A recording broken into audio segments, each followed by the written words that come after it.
At my 32nd birthday dinner, surrounded by 50 of my parents' closest friends, my father stopped the music. He slid a blank check across the white tablecloth and looked at me with pure disgust. He told me to pay $80,000 for my brother to start a company, or pack my bags and stop calling them my parents. My mother leaned forward and blew out my birthday candles herself. I did not cry. Instead, I quietly stood up, grabbed my jacket, and said one sentence that completely erased the smug smiles from their faces. 3 weeks later, their massive financial empire collapsed, and my phone would not stop ringing. Before I continue this story, let me know where you are watching from in the comments below. Hit like and subscribe if you have ever had to stand up to toxic family members who underestimated your intelligence. My name is Nia. I am 32 years old, and by day I am a forensic accountant specializing in corporate financial fraud. I track dirty money for a living. I am used to dealing with embezzlers and white-collar criminals, but I never expected my biggest case to sit right across from me at my own dining table. Let us go back to that night. The evening started with the illusion of absolute perfection. My parents, Gerald and Vivian, had spared no expense for my birthday party. Our sprawling Atlanta estate was dripping in luxury.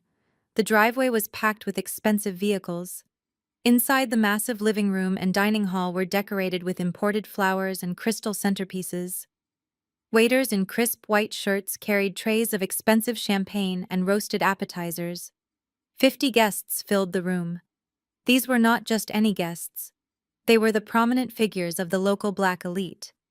There were federal judges, renowned surgeons, successful real estate developers, and city council members. My parents had spent their entire adult lives clawing their way into this exclusive social circle, and they never missed an opportunity to show off their supposed wealth.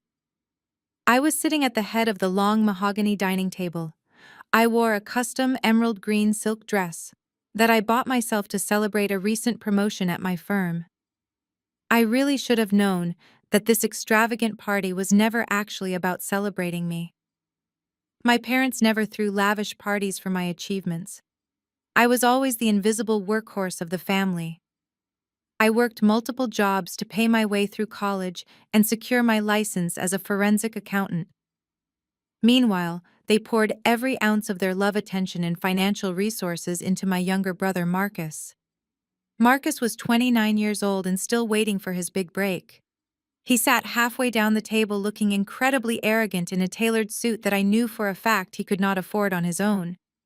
Next to him was his wife, Chloe. Chloe was a white woman who had perfectly mastered the art of weaponizing her tears to get whatever she wanted from my family.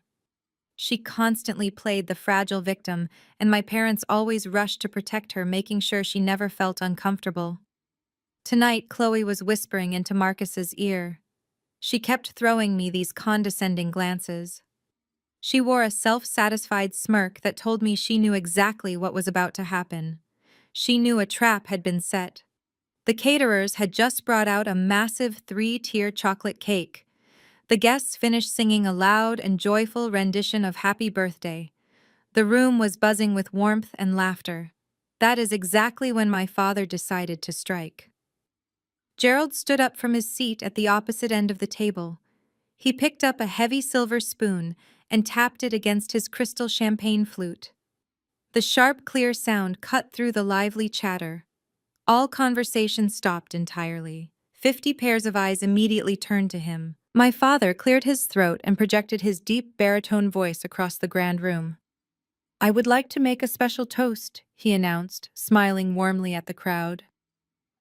"To family, because family is about lifting each other up. Family is about building a legacy together and making sacrifices for the greater good of our bloodline." The guests smiled warmly. They raised their glasses, fully expecting a heartwarming speech about how proud he was of his daughter on her birthday. But the warmth in my father's eyes vanished the moment he turned his gaze to me. He reached into the breast pocket of his tuxedo jacket. He pulled out a leather-bound checkbook and deliberately tore out a blank check. He walked slowly down the length of the long table.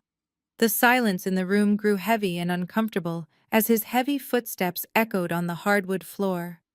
He stopped right next to my chair.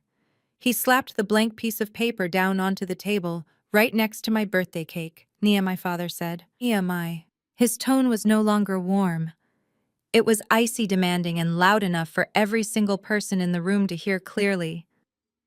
"Your brother Marcus has a brilliant tech startup that is ready to launch. He needs capital to get it off the ground. You make a ridiculous amount of money tracking pennies for massive corporations. It is time you finally did your duty for this family. Write an $80,000 check for his company right now, or pack your bags tonight, walk out those doors, and stop calling us your parents." A collective gasp rippled through the grand room. 50 highly respected guests stared at me in absolute shock. Some people awkwardly lowered their champagne glasses. Others shifted uncomfortably in their expensive seats. I looked down at the blank check and then up at my father. He was not joking. He was entirely serious. This was a calculated public extortion. He genuinely thought that by backing me into a corner in front of his wealthy, judgmental country club friends, I would completely crumble. He thought I would be too embarrassed to cause a scene. He expected me to write the check just to save face and avoid a public scandal that would ruin my professional reputation. Before I could even process the sheer audacity of his demand, my mother stepped forward. Vivian always had to have the final word in any family conflict. Her heavy diamond necklace caught the light of the chandelier above us as she moved. She leaned over the table, bringing her face dangerously close to mine. She stared at me with pure, unadulterated contempt. Without saying a single word, she pursed her lips tightly together and blew out my birthday candles herself. Wisps of gray smoke drifted up between us, stinging my eyes. The room fell so quiet that you could hear the antique grandfather clock ticking out in the main hallway. No one breathed. No one moved to intervene. The silence was absolutely deafening. I looked at my parents. They stood tall and proud, crossing their arms. They fully expected me to reach into my purse for a pen. They truly believed they held all the power in this dynamic. They believed their sprawling mansion, their designer clothes, and their social standing gave them the divine right to demand my hard-earned money whenever they saw fit. They viewed me as nothing more than a convenient human bank account to fund their golden child and his manipulative wife. But as a forensic accountant, my entire career revolves around finding the dark truth hidden in the numbers. I knew something that none of those 50 wealthy guests knew. I knew exactly what was hiding behind my parents' polished and perfect veneer. This magnificent estate we were standing in was not a symbol of generational wealth. It was actively drowning in massive debt. My parents had secretly taken out a massive second mortgage just to keep up appearances and fund their luxurious lifestyle. Their luxury cars were leased. Their credit cards were completely maxed out. Their entire empire was nothing but smoke and mirrors designed to fool the exact people sitting in this room. And worse, I knew exactly where that second mortgage money had actually gone. It did not go to a legitimate tech startup. It went straight into a black hole. I did not cry. I did not scream or throw a tantrum. Years of being treated like a second-class citizen in my own family had trained me perfectly for this exact moment. The emotional manipulation simply did not work on me anymore. The panic they expected to see in my eyes was replaced by a cold and calculating calm. I slowly reached out and picked up the blank check. I folded it precisely in half and then in half again. I placed it gently back onto the white tablecloth. Then I calmly stood up, pushed my chair back, and reached for my jacket draped over the seat. As I slipped my arms into the sleeves of my tailored jacket, the deafening silence in the grand dining room was finally broken. It was not my father who spoke next to demand an answer. It was not my mother either. It was Chloe. My brother's wife let out a dramatic, heavy sigh that was perfectly calculated to echo across the entire room. She shifted in her seat, adjusting the neckline of her expensive designer dress before slowly standing up. From my vantage point at the head of the table, I had the perfect view of her face and the face of my brother sitting right beside her. Marcus looked incredibly smug. He leaned back in his dining chair, swirling the expensive vintage champagne in his crystal glass, completely content to let his parents and his wife do his dirty work. He did not have the courage to look me in the eye and ask for the $80,000 himself. He never did. Marcus had spent his entire life hiding behind the skirts of the women in our family, letting them fight his battles and secure his financial bailouts. Chloe, on the other hand, was practically glowing with toxic excitement. This was her absolute favorite game to play. She completely thrived on playing the diplomatic peacemaker while secretly twisting the knife as deeply as possible. She walked a few steps toward me, putting on her absolute best mask of deep sisterly concern. Her eyes widened in mock sympathy, and her voice was dripping with that sweet but incredibly venomous tone she always used when she was about to deliver a massive insult disguised as a compliment. "Come on, Nia," she said, her voice pitched just loud enough for the 50 wealthy guests to hear every single syllable clearly. "There is absolutely no need to be so dramatic and walk out of your own birthday dinner. We are all family here, and family sticks together through thick and thin. You are a highly successful chief accountant making a massive six-figure salary. You have a beautiful penthouse apartment downtown. You buy yourself expensive designer clothes, and you take luxury vacations to Europe every single year. You have so much. Your parents broke their backs for you to give you this amazing life. They sacrificed absolutely everything, their time, their money, their peace of mind, just so you could go to college and become the powerful corporate woman you are today. Now it is simply time for you to give back. It is time for you to help Marcus build our family legacy. $80,000 is nothing but a drop in the bucket to you, but it means absolutely everything to his future." I stood absolutely still, letting her manipulative words hang in the tense air of the dining room. It took every ounce of professional self-control I possessed not to laugh out loud at the sheer absurdity of her completely rewritten history. My parents broke their backs for me. That was without a doubt the most hilarious lie I had ever heard in my entire 32 years of existence. My parents did not pay a single dime toward my college tuition. They never helped me with my rent. They never bought me a reliable car, and they certainly never sacrificed anything for my personal comfort. I took out massive student loans, I worked exhausting double shifts at a local diner, and I clawed my way to the top of my accounting firm completely on my own merit.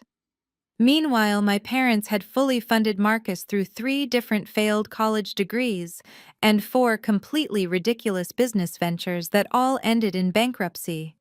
But Chloe did not care about the actual truth. She only cared about the optics of the situation. She was putting on an award-winning performance for the audience of 50 elite guests who were now nodding along with her deceitful words. I could see the prominent surgeons and federal judges murmuring to each other, clearly agreeing with Chloe. In their eyes, I was the selfish, greedy corporate daughter who refused to help her struggling younger brother achieve the American dream. Chloe had successfully painted me as the ultimate villain, and herself as the noble, supportive wife desperately trying to hold a fractured family together. My mother Vivian shot Chloe a deeply approving look. My father Gerald puffed out his chest, clearly pleased that his daughter-in-law had stepped in to publicly shame me into financial compliance. They all fully expected me to break under the immense pressure. They expected me to lower my head, sit back down in my chair, and pull out my checkbook to buy back their temporary affection. They genuinely thought the social pressure of 50 judgmental stares from the most powerful people in Atlanta would be the final nail in the coffin. They were completely wrong. I did not shed a single tear. I did not raise my voice in anger. I did not even try to defend myself against Chloe's ridiculous accusations, because defending yourself to a narcissist is a complete waste of precious time. Instead, I buttoned my jacket with slow, deliberate precision. I picked up my leather clutch from the white tablecloth and made sure my car keys were resting securely in the palm of my hand. The smug, confident smile on Chloe's face began to falter just a fraction.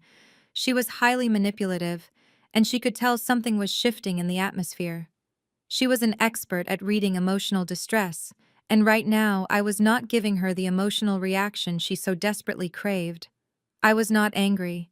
I was entirely indifferent, and that absolute lack of emotion terrified her. Marcus finally sat forward in his chair, his arrogant posture stiffening as confusion crossed his face. Even my father took a half-step back, his authoritative stance crumbling slightly under my unwavering analytical gaze. I looked directly at Chloe. I let my eyes trace the panicked micro-expressions that were suddenly flitting across her pale face. As a forensic accountant, I do not deal in messy emotions or family drama. I deal in hard, undeniable, verified facts. And the financial facts I had uncovered about Marcus's little health tech startup were about to detonate right in the middle of this luxurious dining room. I will gladly leave, I said, my voice dangerously calm and perfectly steady. It carried effortlessly across the completely silent room, cutting through the tension like a freshly sharpened blade. I have absolutely no intention of staying in a house where I am only valued for the available balance in my checking account. I turned my attention away from Chloe and looked at my father, who was still standing next to my chair, clutching that ridiculous blank check. Then I looked at my mother, who was glaring at me from the other side of the ruined birthday cake. I let a small, incredibly cold smile touch the corners of my mouth. But before you sign any checks to fund this grand family legacy, Mom and Dad, you might want to do a little bit of basic corporate paperwork review, I continued, because I already did. 6 months ago, when Marcus first bragged about his revolutionary artificial intelligence company, I got curious. It is an occupational hazard, I suppose. I ran a standard forensic background check on the business entity. I paused deliberately, letting the tension in the room stretch until it was almost unbearable. I shifted my gaze back to Chloe. All the color had instantly drained from her face. Her mouth dropped open slightly, but absolutely no sound came out. She knew exactly what I was going to say, and there was nothing she could do to stop the incoming destruction. You should ask Chloe, I said, raising my voice just enough to ensure the federal judges and real estate developers in the back of the room caught every single syllable of the revelation. You should ask your sweet devoted daughter-in-law why the only managing director listed on Marcus's official limited liability company registration is her own white brother. You should ask her why the tech company does not even possess a basic employer identification number from the federal government. And most importantly, you should ask her why the official business address is registered to a cheap post office box 3 states away instead of a legitimate commercial office. The silence that followed my words was entirely different from the silence that had occurred before. This was not the silence of social shock over my father's public extortion attempt. This was the heavy, suffocating silence of a massive financial scandal being brutally exposed in real time. My father whipped his head around to stare at Marcus. His eyes were wide with sudden, terrifying comprehension. Marcus looked like he was about to physically be sick right onto the expensive table settings. He turned frantically to Chloe, desperately waiting for her to deny the allegations. But Chloe was completely frozen in place. Her eyes darted wildly around the room, looking for any possible escape route. The 50 wealthy guests who had just been silently judging me moments ago were now staring at Chloe with absolute disgust and mounting fury. The prominent figures of the black elite did not take kindly to being played for fools, especially by an outsider who was secretly funneling their community's wealth directly to her own family members. My mother let out a sharp, horrified gasp, clutching her heavy diamond necklace as if she were suddenly struggling to breathe. She took an aggressive step toward Chloe, her perfectly manicured facade finally cracking under the weight of the betrayal. But I did not stick around to watch the inevitable explosion. I had delivered the absolute unvarnished truth, and my work here was completely done. "Happy birthday to me," I whispered, though the room was so incredibly quiet that the words echoed perfectly off the high ceilings. I turned my back on the lavish table, the imported floral arrangements, and the completely fake legacy my parents had aggressively tried to force me to fund. I walked down the long hallway, my heels clicking sharply and rhythmically against the polished hardwood floors. I pushed open the heavy front doors and stepped out into the crisp, cool October night air. Behind me, inside the grand mansion, the shouting finally began. I could hear my father's booming voice and Chloe's desperate shrieks carrying through the thick walls. But I simply got into my car, locked the doors, and drove away, leaving their perfect, fraudulent facade to burn straight to the ground. For the first 48 hours after I drove away from my parents' estate, my phone remained entirely silent.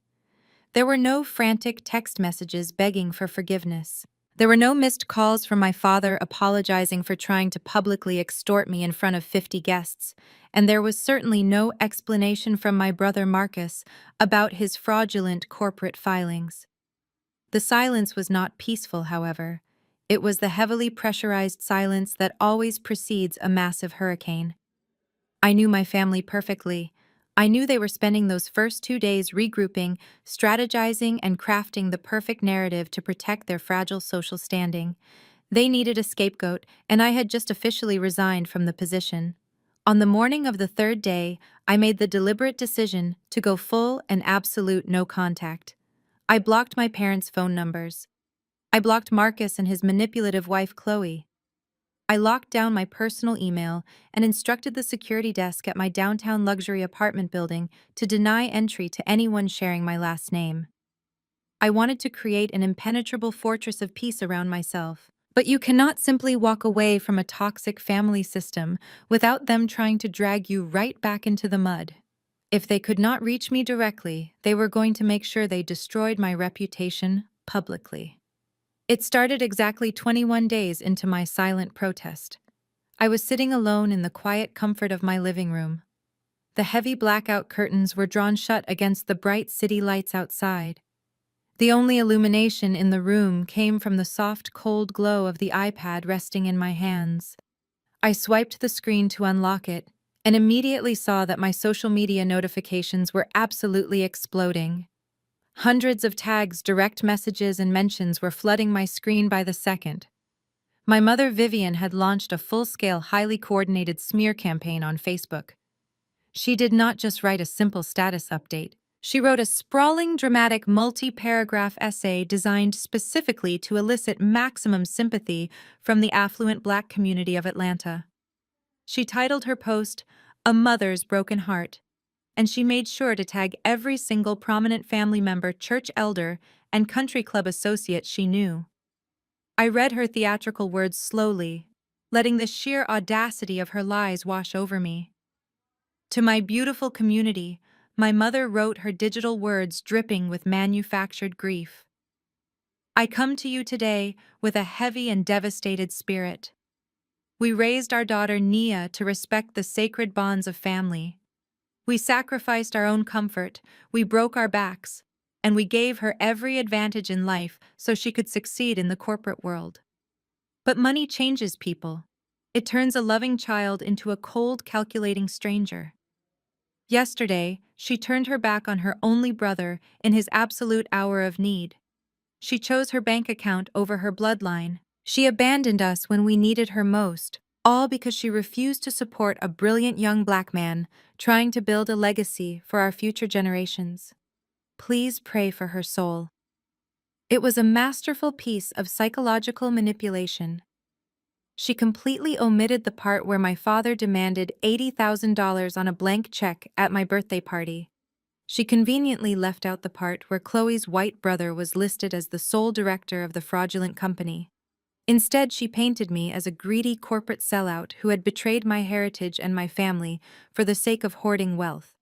The comments section beneath her post was a toxic wasteland of judgment and misplaced righteous indignation. Women who had known me since I was a child were leaving paragraphs of absolute vitriol. They called me a disgrace to the community.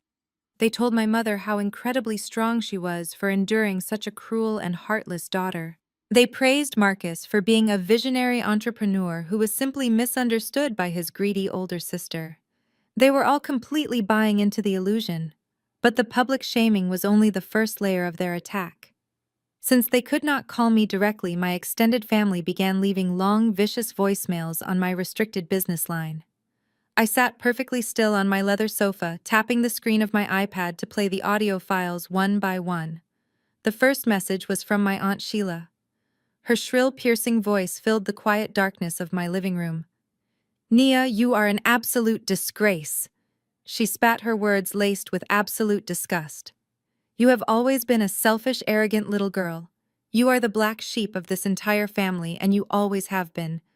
Who do you think you are walking out on your parents like that? You fix this right now. You always fix Marcus's messes. That is your job in this family. Have you forgotten high school? Have you forgotten when Marcus wrecked your father's car, and you had to work double shifts at that cheap diner to pay for the repairs so he would not get in trouble? We expected you to step up then, and we expect you to step up now. Transfer the money to your brother and go beg your mother for forgiveness before she disowns you completely." I listened to Aunt Sheila's toxic logic without moving a single muscle. Her words were supposed to make me feel guilty, but they only served as a glaring reminder of the blatant favoritism I had endured my entire life. They never saw me as a daughter or a niece. They only saw me as a highly efficient janitor designed specifically to clean up the disastrous consequences of Marcus's extreme incompetence. The next voicemail was from my Uncle Robert. His deep, gravelly voice was tight with masculine authority and deep-seated misogyny. "Naya, listen to me very carefully," he demanded. "A family is a hierarchy. Marcus is the man of the house now. He is trying to build an empire. He is trying to create generational wealth for the family name. You are just a woman making a paycheck. You do not get to disrespect him or your father by asking ridiculous questions about corporate paperwork and business registrations. You are embarrassing us in front of Chloe and her people. You write that check and you do your duty. If you do not, you are dead to me. Do not ever show your face at Thanksgiving again." Message after message played through the speakers of my device. My cousins, my aunts, my uncles, they all echoed the exact same toxic sentiment. They were completely blinded by their devotion to the golden child. They were so desperate to maintain the illusion of a successful, powerful family that they were more than willing to sacrifice my financial stability to keep the lie alive. They genuinely believed that their aggressive words would break my spirit. They thought I would be crying alone in my apartment, completely crushed by the weight of their collective rejection. They could not have been more wrong. I let the final voicemail finish playing. The automated voice informed me that there were no more messages. The heavy silence returned to my living room. I looked down at the iPad resting in my lap. The screen displayed dozens of hateful messages calling me a traitor, a disappointment, and a blood-sucking corporate drone. I did not shed a tear. I did not feel a single ounce of guilt or regret. The emotional manipulation that used to completely paralyze me when I was a teenager simply bounced right off my skin. I reached over and tapped the power button on the iPad, turning the screen completely black. I tossed the expensive device onto the empty cushion beside me, dismissing my entire extended family with one simple flick of my wrist. I stood up from the sofa and walked across the dark room toward my home office setup. I sat down in my heavy, ergonomic desk chair and woke up my massive multi-monitor workstation. The screens flared to life, casting a sharp, bright blue light across my face. I gave a faint, chilling smile. I genuinely did not care about the social media drama. I did not care about my mother's theatrical Facebook posts, or my aunt's screeching voicemails, or my uncle's pathetic threats. Let them talk. Let them type their hateful paragraphs and gather their little digital sympathy points. They were fighting a completely imaginary public relations war on the internet. I was fighting a real war, and I was already holding the nuclear launch codes. I leaned forward and placed my hands on my keyboard. On the glowing screen directly in front of me, there was no social media feed. There were no family group chats or emotional pleas. There was only a highly secure forensic accounting portal displaying a real-time wire transfer trace. I had spent the last 3 weeks digging relentlessly through the encrypted banking data associated with the massive loan my parents had taken out against their estate. My family thought I was hiding in shame. They had no idea I was professionally dismantling their entire financial existence. I traced my fingers slowly across the screen, following the digital breadcrumbs. The $200,000 second mortgage my parents had desperately secured to fund Marcus's fake tech company had not stayed in his accounts for more than 48 hours. I watched the numbers dance across the screen, revealing the undeniable truth. The money had been fragmented into smaller, untraceable amounts. It was a classic money laundering technique, but nothing is truly untraceable to a forensic accountant.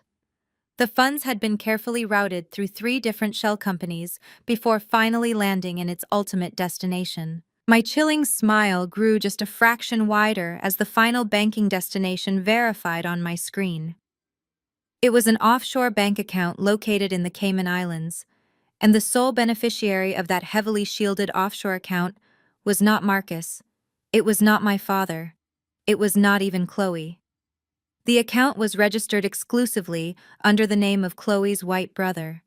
My parents were currently online crying about my lack of loyalty and demanding I hand over $80,000.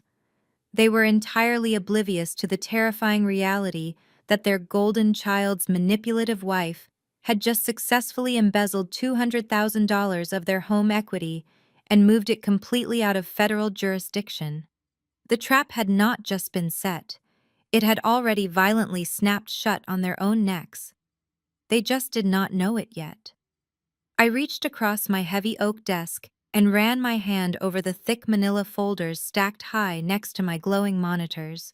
If there was a documentary camera in the room right now, it would glide slowly over these hundreds of printed pages before pulling focus directly onto my eyes. People hear the word accountant, and they immediately think of boring tax returns or balancing mundane corporate budgets.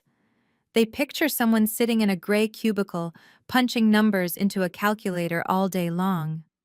But that is absolutely not what I do. I am a forensic accountant. I am a highly trained financial detective. My entire career is built on tearing apart fraudulent empires and hunting down financial ghosts. I track the money that criminals desperately want to keep hidden. I find the invisible threads connecting offshore accounts, shell corporations, and illegal wire transfers. When massive global corporations suspect their top executives of embezzlement, they call me. When high-profile billionaires go through messy divorces and try to hide their offshore assets, their legal teams call me. I am professionally trained to look past the confident smiles, the firm handshakes, and the shiny designer suits to see the hard, undeniable truth written in the banking ledgers. Numbers do not lie. Numbers do not care about your social standing, your skin color, or your fake family legacy. So when my brother Marcus showed up at a family barbecue 6 months ago, bragging loudly about his revolutionary new business venture, my professional instincts instantly kicked in. Marcus stood in my parents' lavish backyard, holding an expensive imported beer and wearing a ridiculously flashy designer watch. He gathered all the aunts and uncles around him to pitch his so-called artificial intelligence health tech startup. He used all the right buzzwords to sound incredibly smart.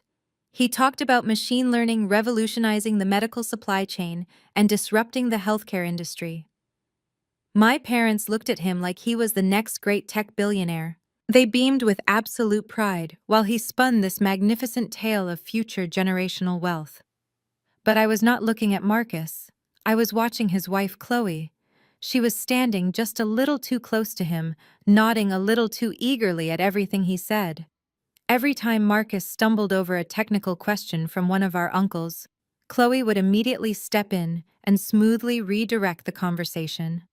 She played the supportive doting wife perfectly, but I could see the cold calculation in her pale blue eyes. Marcus was the charming black face of the operation, but Chloe was clearly the one pulling the invisible strings. I knew my brother better than anyone. Marcus could barely pass high school algebra, let alone develop an advanced artificial intelligence algorithm for the global healthcare industry. The math simply did not add up, and my gut told me this entire production was a complete scam. That very night, I went back to my apartment and started quietly digging into his new empire. I did not need illegal hacking tools or dramatic spy gadgets to find the truth.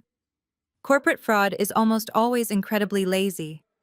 People who steal money are usually deeply arrogant, and they always leave a massive paper trail. I started my investigation with the most basic fundamental requirement for any legitimate business operating in the United States. I searched the federal database for his company employer identification number.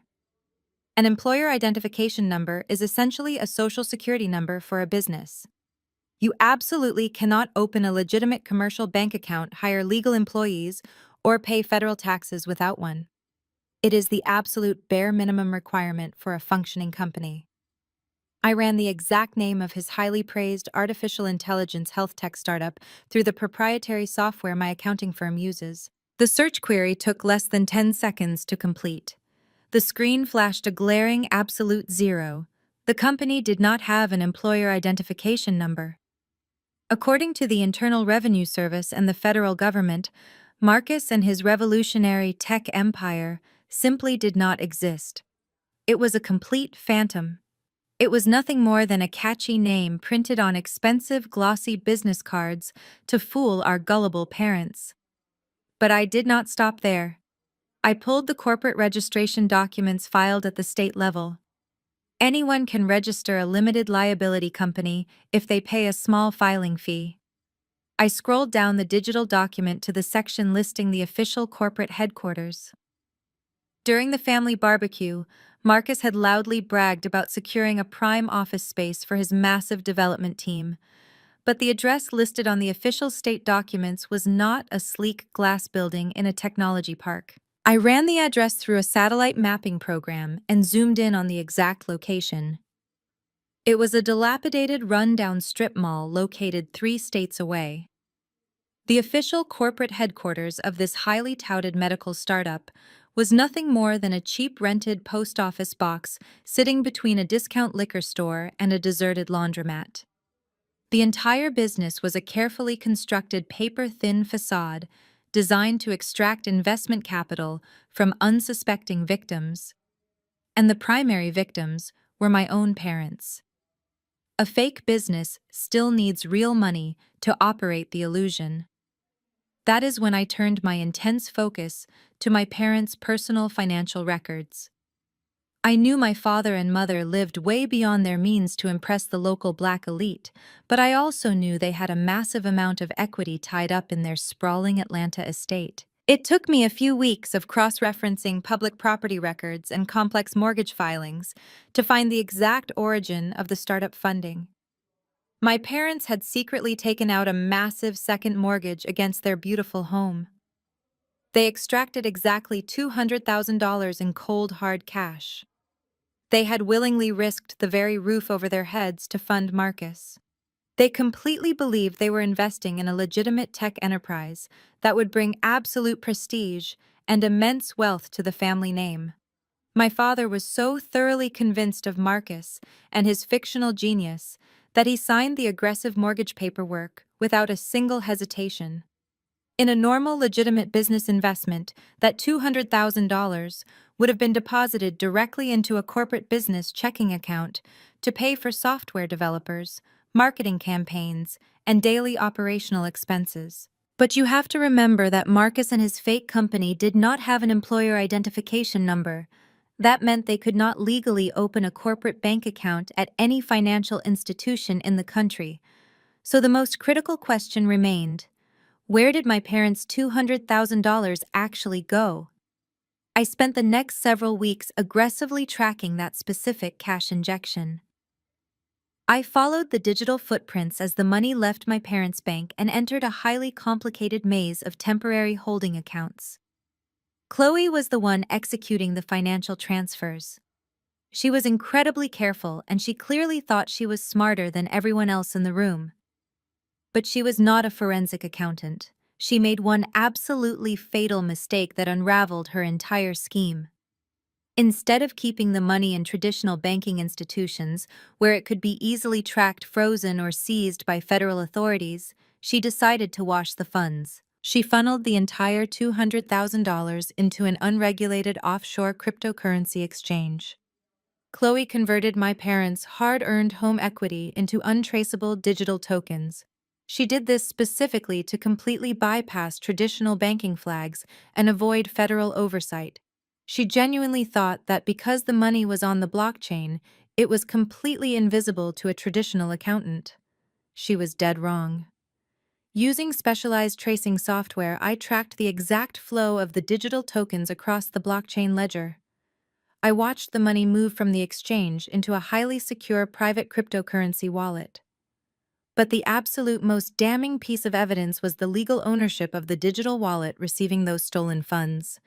The secure cryptocurrency wallet holding my parents' $200,000 was not registered to Marcus. It was not registered to the fake artificial intelligence health tech company. It was registered exclusively under the legal name of Chloe's white brother. The money never touched a company account.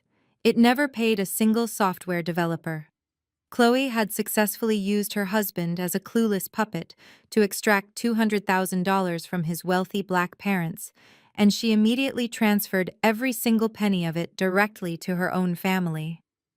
My parents were sitting in their heavily mortgaged mansion, completely oblivious to the fact that they had just been brutally robbed blind by their favorite daughter-in-law, and they were about to lose absolutely everything.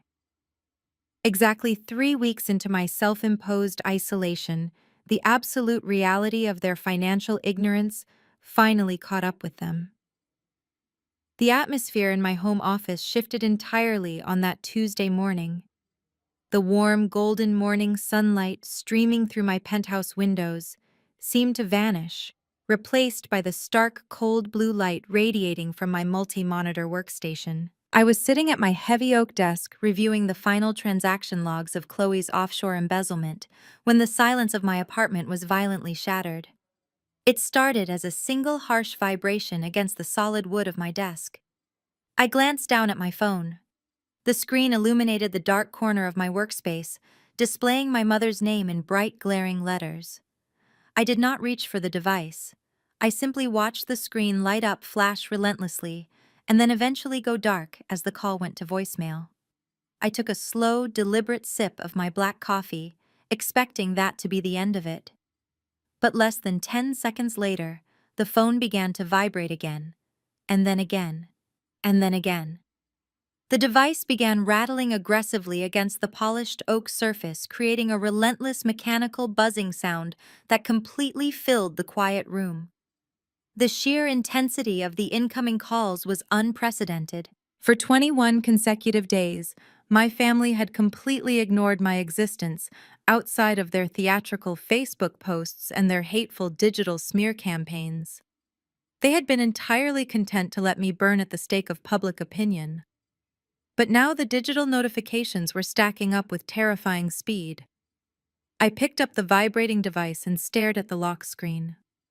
The numbers climbing on the notification banner told a story of absolute unprecedented panic. There were 10 missed calls, then 20. Within the span of 45 minutes, my phone had registered exactly 47 missed calls. They were coming from my mother, my father, and the restricted landline of their sprawling Atlanta estate. They were calling back to back with zero hesitation, desperately trying to break through the digital fortress I had built around myself.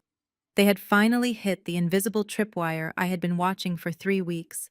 The trap had officially snapped shut. I swiped my finger across the glass screen and opened my visual voicemail inbox. There were 14 new audio messages. I bypassed the calls from my father and tapped the play button on the first message left by my mother.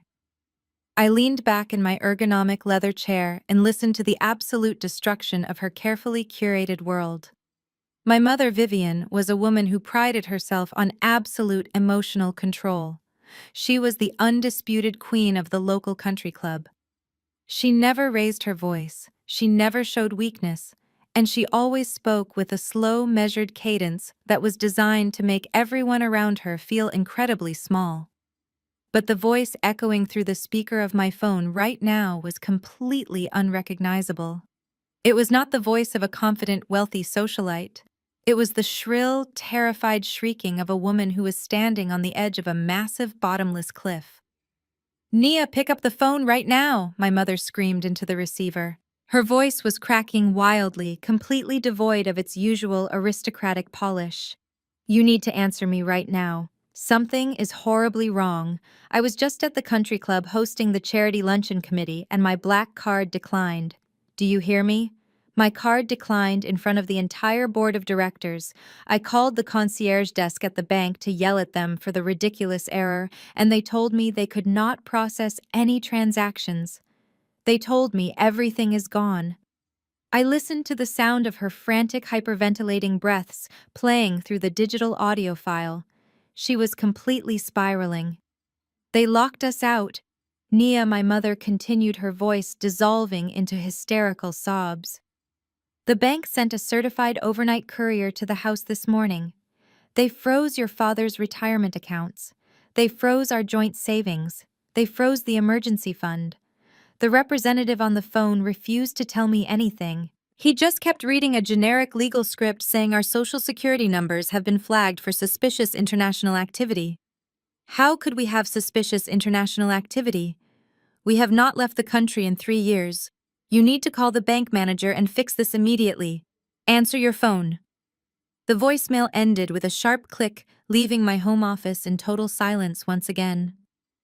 I did not feel a single ounce of pity for the woman crying on the audio recording. I felt nothing but the cold, hard satisfaction of absolute justice, playing out exactly as the financial algorithms predicted. As a forensic accountant, I knew exactly what had happened behind the scenes at my parents' financial institution. My parents were completely financially illiterate. They thought money was just numbers printed on a screen that they could access whenever they wanted.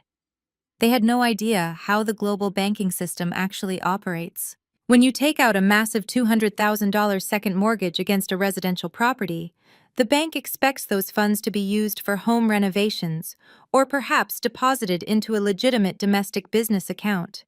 But Chloe had taken those freshly minted mortgage funds and immediately pushed them through 3 different anonymous shell companies. She then dumped the entire amount into an unregulated cryptocurrency exchange and transferred the digital assets to an offshore account in the Cayman Islands. She executed these transactions using a laptop connected to the wireless internet router inside my parents' own home. In the eyes of the federal banking system and the anti-money laundering algorithms that monitor global financial networks, this was not a failed tech startup investment. This was the exact financial blueprint of a highly sophisticated international money laundering operation and criminal wire fraud. When banking security algorithms detect that level of high-risk activity, they do not just politely decline a credit card transaction. They execute an immediate and total financial lockdown. The algorithms automatically triggered a freeze on every single asset attached to my parents' social security numbers to prevent any further capital flight. The bank seized control of their checking accounts, their savings accounts, and most devastatingly, my father's massive retirement portfolio. They were completely locked out of their own financial existence. They could not buy a gallon of milk, they could not put gas in their leased luxury vehicles, and they certainly could not pay the massive monthly mortgage premium on their lavish Atlanta estate. Their royal facade had completely crumbled overnight, all because they blindly trusted a manipulative white daughter-in-law over their own black daughter who tracked corporate fraud for a living. My phone vibrated aggressively in my hand, jolting me out of my professional analysis. The screen flashed bright blue, illuminating my face in the darkened office. It was an incoming call from my father, Gerald. I let it ring 3 times. I watched his name pulse on the digital display, savoring the profound shift in our power dynamic.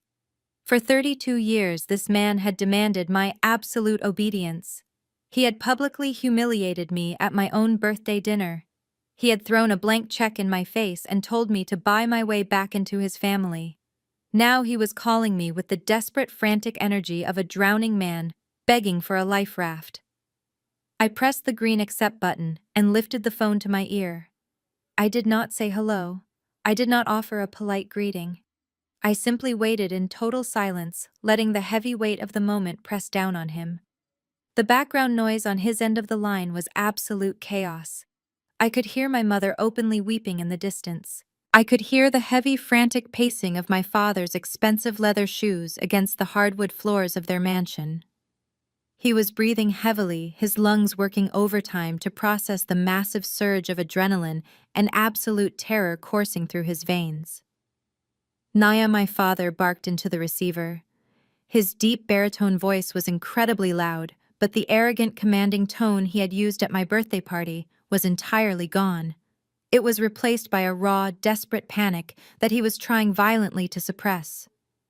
"I am here," I replied, my voice completely flat and devoid of any emotional warmth.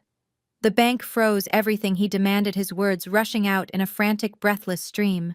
"The retirement accounts, the savings, the credit lines. Everything is completely locked. The branch manager will not even return my phone calls. They are treating me like a common criminal. I do not know what Marcus did with the business money, but the bank is saying our entire portfolio is under federal review." He paused, taking a sharp, ragged breath.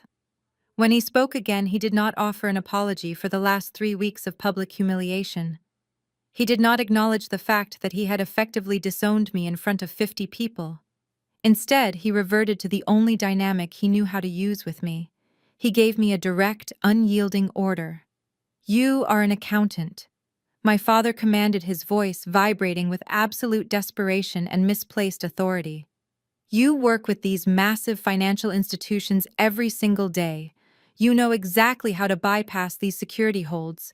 Get on your computer, log into the banking portal, and unfreeze our accounts right now." I did not touch my computer mouse. I did not log into any banking portals.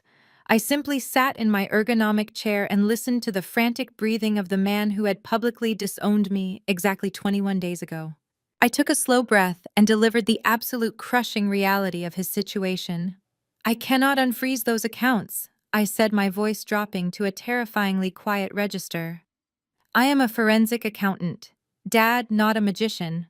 The federal banking algorithms locked your portfolio because the $200,000 you took out of your home equity was instantly routed into an offshore cryptocurrency wallet registered to Chloe's white brother.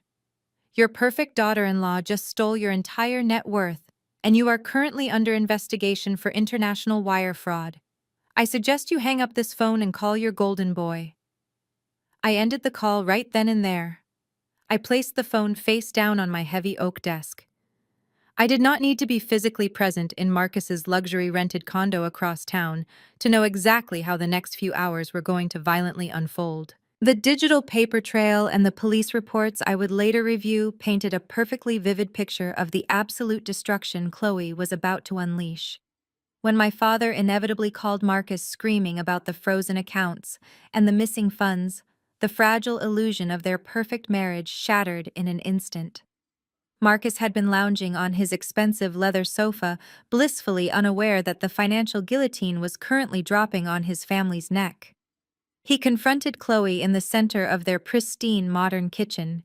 He demanded to know where the startup money had actually gone. He expected her to have a perfectly reasonable explanation. He expected her to soothe his anxiety the way she always did. But Chloe did not coddle him this time.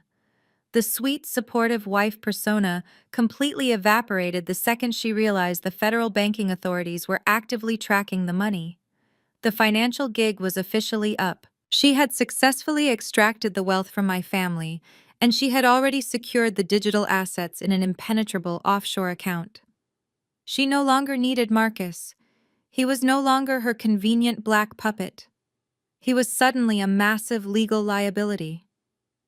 Chloe looked at my brother with eyes so incredibly cold and devoid of human empathy that Marcus physically stepped back. She did not scream or argue or attempt to deny the embezzlement.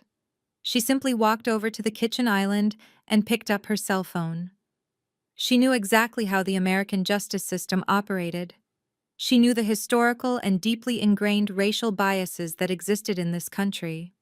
She knew that in any dispute between a crying, fragile white woman and a tall, heavily built black man, the authorities would never bother to ask questions about missing cryptocurrency. They would only see an immediate physical threat. Marcus watched in absolute terrified confusion as Chloe began to violently stage a crime scene right in front of his eyes. Without breaking eye contact with my brother, she reached up and aggressively grabbed the collar of her own expensive silk blouse.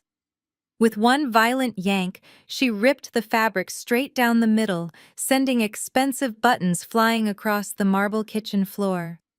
She then reached up and violently dragged her fingernails across her own neck, leaving bright, angry red scratch marks on her pale skin. She deliberately knocked a heavy glass vase off the kitchen counter, letting it shatter into hundreds of jagged pieces across the hardwood floor to create the auditory illusion of a massive physical struggle. Marcus was completely paralyzed by shock. He held his hands up in the air, stepping backward away from the shattered glass. "What are you doing?" he stammered, his voice trembling with a sudden primal terror. "Chloe, stop it. You are acting crazy." Chloe did not respond to him. She simply unlocked her phone and dialed the police. The moment the emergency dispatcher answered the line, Chloe's entire demeanor flipped with terrifying theatrical precision. The cold, calculating embezzler vanished entirely. In her place was a hysterical, hyperventilating victim. "Please help me!" Chloe screamed into the phone, forcing heavy, dramatic sobs from her chest. "He is going crazy. My husband is completely out of control. He is destroying the house and he is threatening to kill me. Please, you have to send someone right now. I am so scared. He is a very large black man, and he is completely enraged. Please hurry before he hurts me." She weaponized her white tears with absolute ruthless efficiency. She intentionally used specific trigger words to escalate the police response, ensuring they would arrive with maximum force. Marcus stood in the kitchen, his mouth hanging open as the sheer evil of her strategy finally registered in his mind. He was not just losing his fake business, he was being actively framed for a violent felony. He tried to speak to try to talk sense into the woman he had loved and defended against our entire family, but the sound of approaching police sirens was already echoing loudly down the busy city street.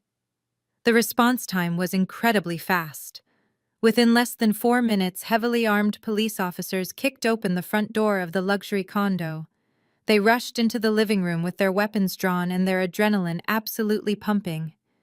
They found exactly what Chloe had carefully designed for them to find. The living room was in complete disarray. The expensive vase was shattered across the floor. Chloe was cowering in the corner of the kitchen, crying hysterically and clutching her torn silk blouse.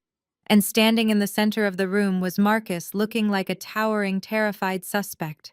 The officers did not ask Marcus for his side of the story. They did not sit down to have a calm, rational discussion about corporate bank accounts or offshore wire transfers. The visual optics were already completely set in stone. They saw a weeping white woman with scratch marks on her neck, and they immediately perceived my brother as a violent aggressor. "Get on the ground right now!" an officer screamed, pointing his weapon directly at Marcus's chest. "Do not move your hands. Get on the ground." Marcus tried to desperately explain.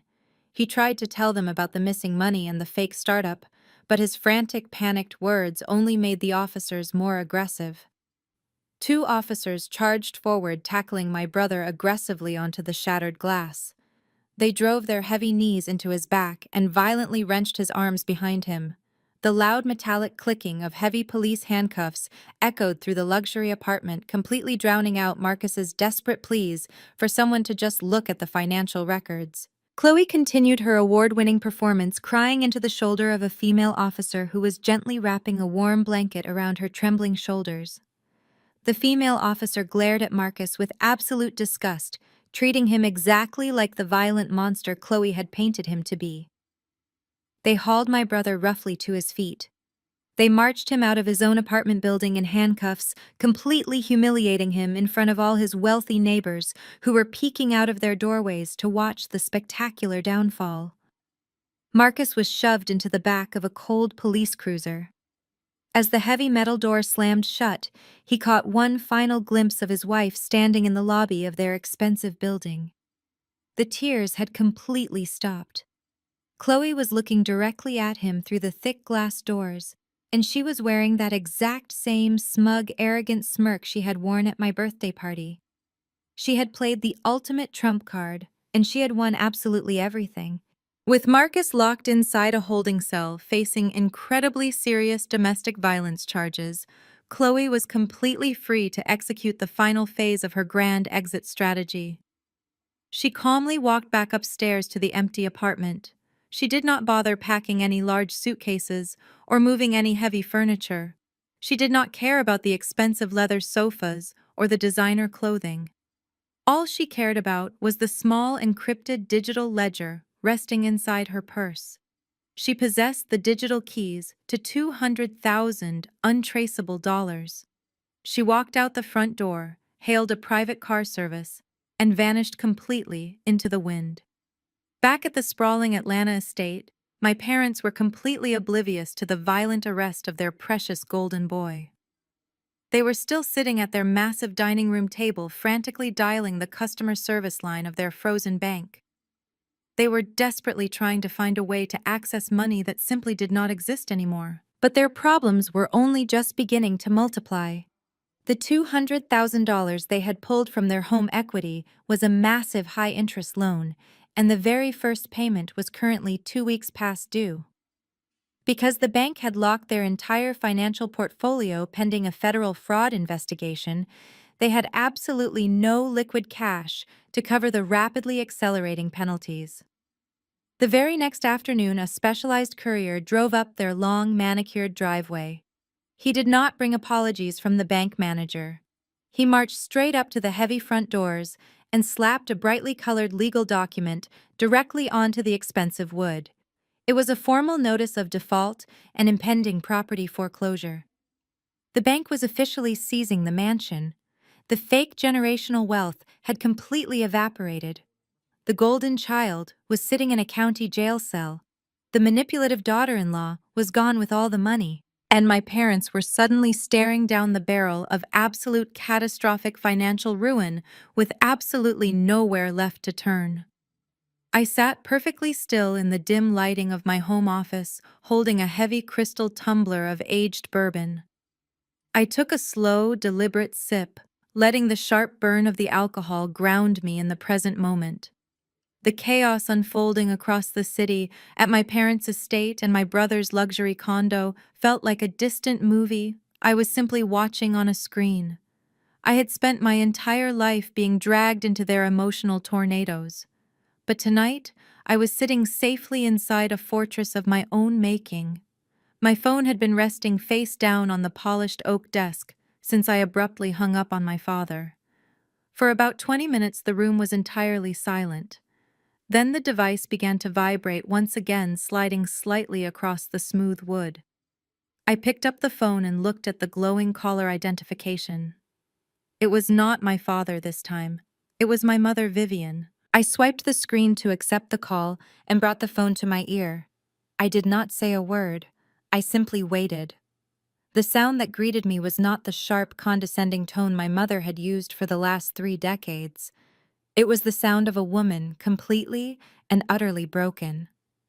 Vivian was weeping with a raw, guttural intensity that I had never heard from her before. She was gasping for air, her words stumbling over each other in a frantic, terrified rush. The aristocratic facade, the country club poise, and the arrogant superiority had all been completely stripped away, leaving behind nothing but pure panic. Nia, my mother, sobbed, her voice trembling so violently I could barely make out the syllables. Nia, please talk to me. You have to help us. Everything is gone. It is all completely gone. The bank is taking the house. They put a foreclosure notice right on the front door. Your father is sitting in the living room holding his chest, and I do not know what to do. She paused to take a ragged, hyperventilating breath. I took another slow sip of my bourbon, the ice clinking softly against the heavy glass. I let her continue to unravel. And Marcus, my mother wailed, the sound of my brother's name triggering a fresh wave of hysterical crying. The police took him, Nia. They arrested him. Chloe called them and told them he was attacking her. She ripped her own clothes and faked a crime scene. They took him out of his building in handcuffs in front of everyone. He is sitting in a county jail cell right now facing felony domestic violence charges, and we cannot even post his bail because the bank locked every single account we have. Chloe took the money. She took all of it and she disappeared. You were right, Nia. You were right about her all along. It was the very first time in my 32 years of existence that my mother had ever admitted I was right about anything. But there was no genuine accountability in her voice. There was no real apology for the horrific way she had treated me. She was only acknowledging my intelligence now because she desperately needed to weaponize it for her own survival. She quickly shifted gears, moving seamlessly from playing the victim to deploying the absolute heaviest emotional manipulation she possessed. She pulled the ultimate trump card that toxic families always use when they have completely run out of leverage. She played the family blood card. "You are his big sister," my mother pleaded, her tone shifting into a desperate, demanding whine. "Blood is thicker than water, Nia. You have to come down here right now. You are the only one in the family who understands how this financial and legal system works. You have the money. You have those high-level connections at your accounting firm. You need to hire the best criminal defense attorney in Atlanta to get your brother out of that jail cell before they ruin his entire life. And you need to call the bank manager. You have to explain to them that this is all a massive misunderstanding, so they will unfreeze our retirement funds." I listened to her list of demands with a profound sense of detachment. It was truly breathtaking to witness her absolute delusion in real time. Exactly 3 weeks ago, this exact same woman had leaned over a dining table and maliciously blown out my birthday candles. She had stood by proudly while my father demanded I hand over $80,000 or forfeit my place in the family. She had spent the last 21 days destroying my character on social media, turning my extended relatives against me, and branding me a disgraceful traitor to my own bloodline. Yet the very second their golden child was in handcuffs and their fake wealth was exposed, she fully expected me to instantly forget all the abuse. She expected me to swoop in, liquidate my own hard-earned assets, and act as their ultimate savior. She genuinely believed that the biological accident of our shared DNA obligated me to sacrifice my own peace to clean up their catastrophic failures. "Mom," I said, my voice completely steady, cutting through her hysterical sobbing like a knife. "Do you remember what you told me at my birthday party? You and Dad made it very clear that family is about building a legacy together. You told me that I was a cold, calculating stranger because I refused to fund Marcus and his brilliant business ventures. Nia, please do not do this right now," my mother cried desperately, trying to deflect the undeniable truth of her past actions. "We were just stressed. We were just trying to help your brother succeed. We are a family. We are Black people in a system designed to see us fail, and we have to stick together. You cannot abandon your own flesh and blood when he is locked in a cage. You cannot let them take your childhood home. I carried you for 9 months. I raised you. You owe us your loyalty." I slowly lowered my crystal tumbler to the desk. The sheer audacity of her demanding loyalty after completely discarding me was almost fascinating. She was trying to weaponize our racial identity, our family history, and her status as my mother all at once. But none of those emotional hooks had any power over me anymore. I had severed those invisible strings the night I walked out of their mansion. "I do not owe you anything," I replied, my tone dropping into a cold clinical register. "I am a forensic accountant, Mom. I deal in ledgers, contracts, and verified transactions. You and Dad made a transaction at my birthday dinner. You officially traded your daughter for the illusion of a wealthy son. You chose to trust a white woman who smiled in your face while actively embezzling $200,000 of your home equity. You chose to sign those mortgage papers without reading them. You made your investments, and now you are simply experiencing the absolute bankruptcy of those choices." You cannot say that my mother screamed, her voice cracking under the intense pressure of her crumbling reality. "You are punishing us. You are sitting in your fancy downtown apartment punishing us because your feelings were hurt. But this is not a game, Nia. The bank thinks we are criminals. They think we stole that money. If we do not unfreeze those accounts and pay the mortgage, the bank is going to auction off this house in less than 30 days. You have to call them. You have to tell them we are innocent victims. You have to unfreeze the money." I took a deep breath, letting the silence stretch between us for 5 long, agonizing seconds. I wanted her to hear the absolute finality in the air before I delivered the ultimate killing blow. I wanted her to understand exactly who she was dealing with. She still thought I was the obedient little girl who would eventually cave under the weight of her tears. She had no idea she was speaking to the architect of her entire destruction. "I can't unfreeze them, Mom," I said, my voice perfectly calm, echoing slightly in the quiet of my office. "Why not?" she sobbed frantically. "You are a senior partner. You know the banking executives. You can make them understand." "I cannot unfreeze your accounts," I repeated, pronouncing every single word with deliberate, terrifying clarity. "Because the bank did not flag your portfolio by accident. The algorithms did not just randomly decide to lock your money. They locked your accounts because someone handed them a massive, fully documented file outlining exactly how those funds were moved offshore.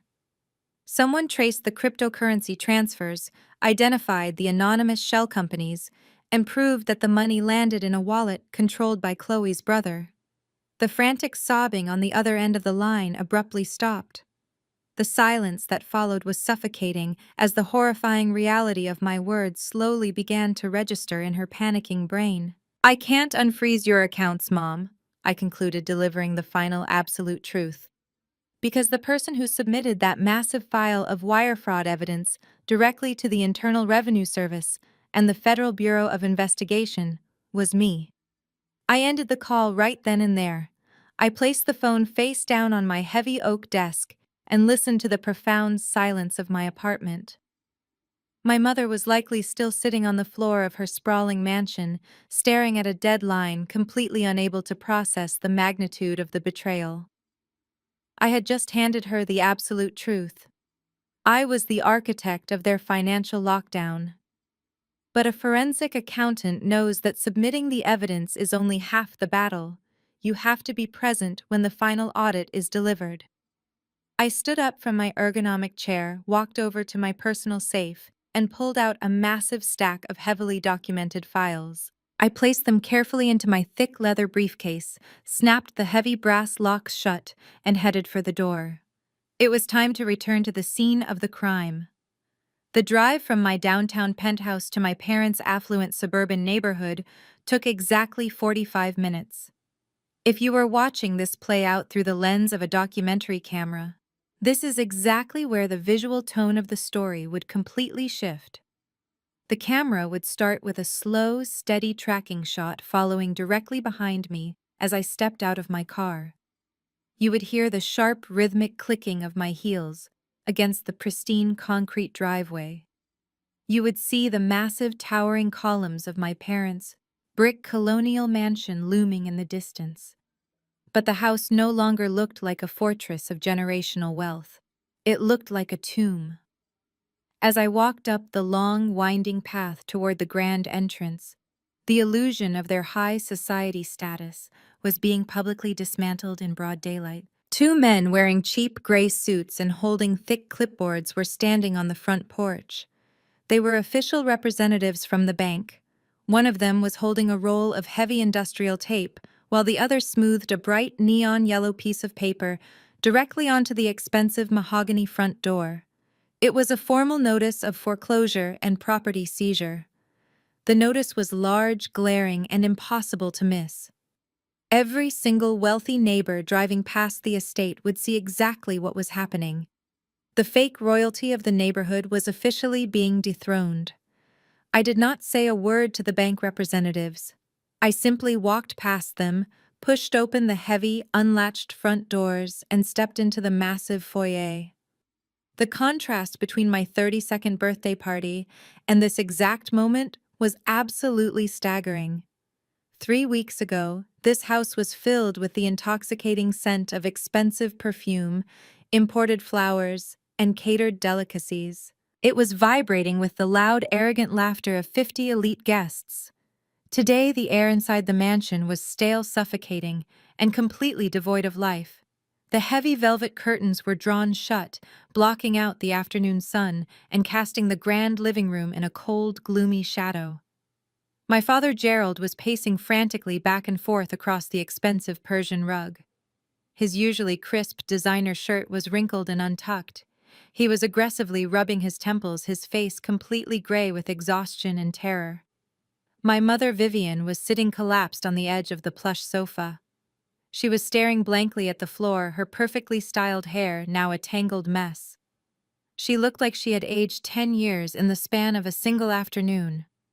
When they heard my footsteps echoing across the marble floor, they both snapped their heads up. For a brief fleeting second, I saw a spark of desperate hope ignite in their eyes. They saw their highly successful daughter walking through the door with a briefcase, and their deeply ingrained arrogance tricked them into believing I was there to save them.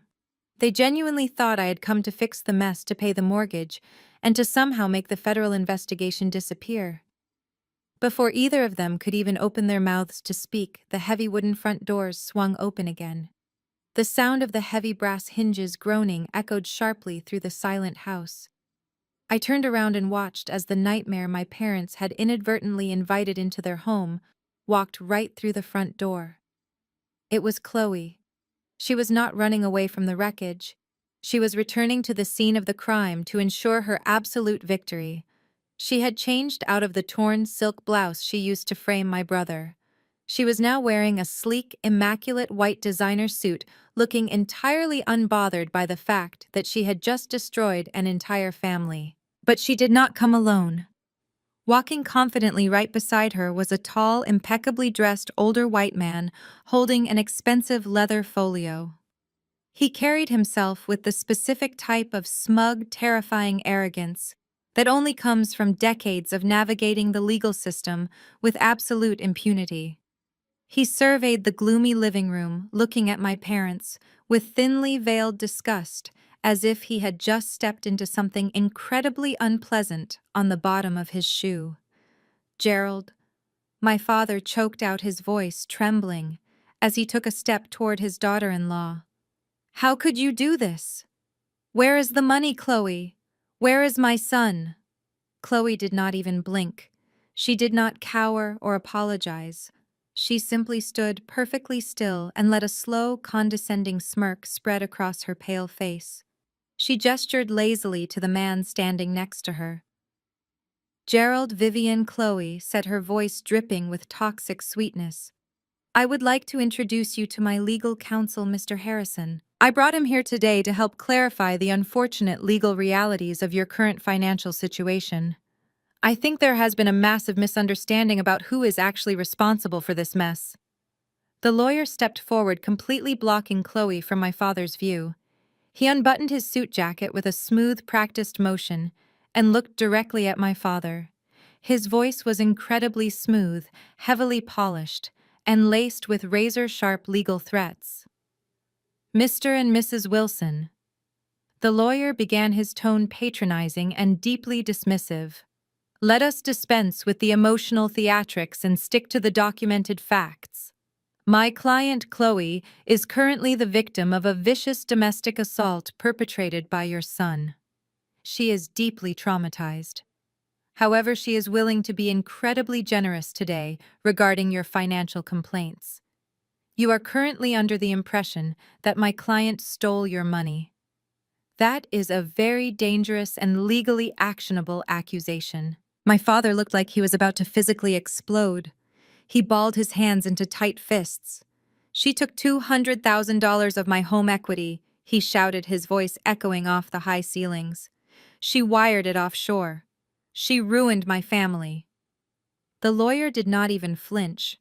He simply opened his leather folio and pulled out a single sheet of paper, holding it up for my parents to see. "I strongly advise you to lower your voice, Mr. Wilson," the lawyer warned, his eyes narrowing with aggressive intent. "Because the legal documents tell a very different story. Your son Marcus was the sole authorized managing director of the corporate entity that received your investment funds. He is the one who signed the primary authorization forms. He is the one who legally authorized the conversion of those funds into digital assets, and his signature is on the executed smart contracts transferring those assets out of the country." The lawyer paused, letting the horrifying weight of his words sink deep into my parents' minds. My client was simply acting under the direct administrative orders of her husband. The lawyer continued, spinning a flawless legal web. "If you go to the federal authorities and officially report those funds as stolen, You will not be sending my client to prison. You will be handing the Federal Bureau of Investigation a perfectly documented case of corporate embezzlement against your own son. Marcus is already sitting in a county jail cell facing violent felony charges. If you push this financial issue, you will trigger a federal indictment. He will be transferred to a federal penitentiary and he will face a minimum of 20 years for domestic wire fraud. The room went completely dead. The silence was absolute and suffocating. The brilliant legal trap had been fully sprung. Chloe had not just stolen their money. She had expertly weaponized Marcus's complete incompetence against him. She had spent months buttering him up, inflating his massive ego, and convincing him to eagerly sign hundreds of corporate documents he never bothered to actually read. She had legally constructed the entire offshore transfer so that Marcus's digital signature authorized every single transaction. On paper, in the eyes of the law, Marcus was the mastermind who had defrauded his own parents, and Chloe was just the innocent wife following his misguided business directives. So here's the deal, the lawyer said, snapping his leather folio shut with a loud, sharp crack. My client will not press for maximum sentencing on the domestic violence charges if you agree to drop all inquiries into the corporate funds. You sign a non-disclosure agreement, you accept the loss of the residential property, and you keep your mouths entirely shut. If you try to sue my client or drag her name through the mud, we will hand Marcus's signed financial authorizations directly to the federal prosecutor. You choose right now. You can lose your house or you can send your son to federal prison for the rest of his natural life. My parents were completely paralyzed. The arrogant, powerful facade they had spent decades building was utterly obliterated in a matter of seconds. My father's knees literally buckled, causing him to collapse heavily into a velvet armchair. He covered his face with his trembling hands, completely broken. My mother let out a quiet, whimpering sound, her spirit completely crushed under the weight of the impossible choice. They were checkmated. A smug white lawyer had just walked into their home and legally blackmailed them into absolute submission, using their own golden child as the ultimate bargaining chip. Chloe peeked out from behind her lawyer's shoulder.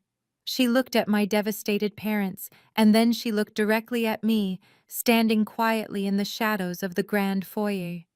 Her blue eyes were shining with absolute malicious triumph. She truly believed she was the smartest person in the room.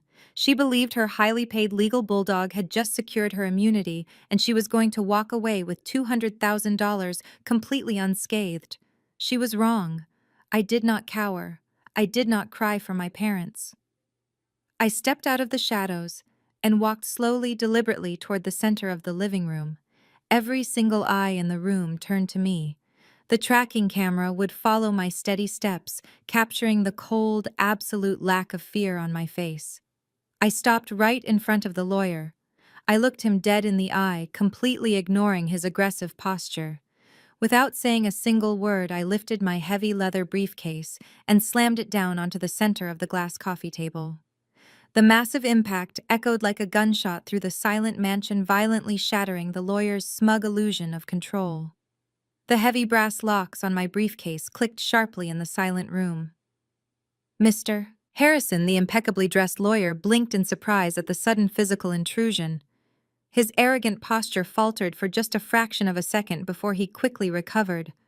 He adjusted the lapels of his expensive suit and glared at me with the practiced condescension of a man who was used to dominating every room he entered. He looked me up and down, taking in my tailored outfit and unimpressed expression, before turning his attention back to Chloe. "Who exactly is this?" he demanded, his tone dripping with intense annoyance. "I specifically advised you that we would only be dealing with the homeowners today. We do not need any additional emotional interference from extended relatives while we are finalizing these legal agreements." Chloe rolled her eyes and let out a harsh, mocking laugh. "That is just Nia," she sneered, crossing her arms tightly over her designer suit. "She is Marcus's bitter older sister. She has not spoken to the family in almost a month because she was too incredibly selfish to help fund the business. You can just completely ignore her, Mr. Harrison. She just likes to make grand dramatic entrances because she is intensely jealous of my success." Mr. Harrison turned back to me, letting out a patronizing sigh. He looked at my leather briefcase resting on the glass table as if it were a cheap child's toy. "Listen to me very carefully, young lady," he said, stepping forward and using his physical height to try and intimidate me. "I understand that you are upset about your family's current financial disaster. I am sure it is very painful to watch your childhood home slide into foreclosure. But you have absolutely no legal standing in this room. You are not a party to the mortgage contract. You are not a registered shareholder in the corporate entity. This is a private marital and financial dispute between my client, your brother, and the banking institution. If you interfere with my client's legal negotiations, I will personally have you removed for trespassing and slap you with a harassment lawsuit before you even reach the end of the driveway. Now be a good girl, pick up your little briefcase, and run along." The extreme slow push and camera shot would begin right here, slowly creeping closer to our faces as the tension in the room escalated into a suffocating battle of wits. I did not flinch. I did not break eye contact. I matched his arrogant stare with the cold, dead-eyed gaze of someone who had spent their entire professional career destroying men exactly like him.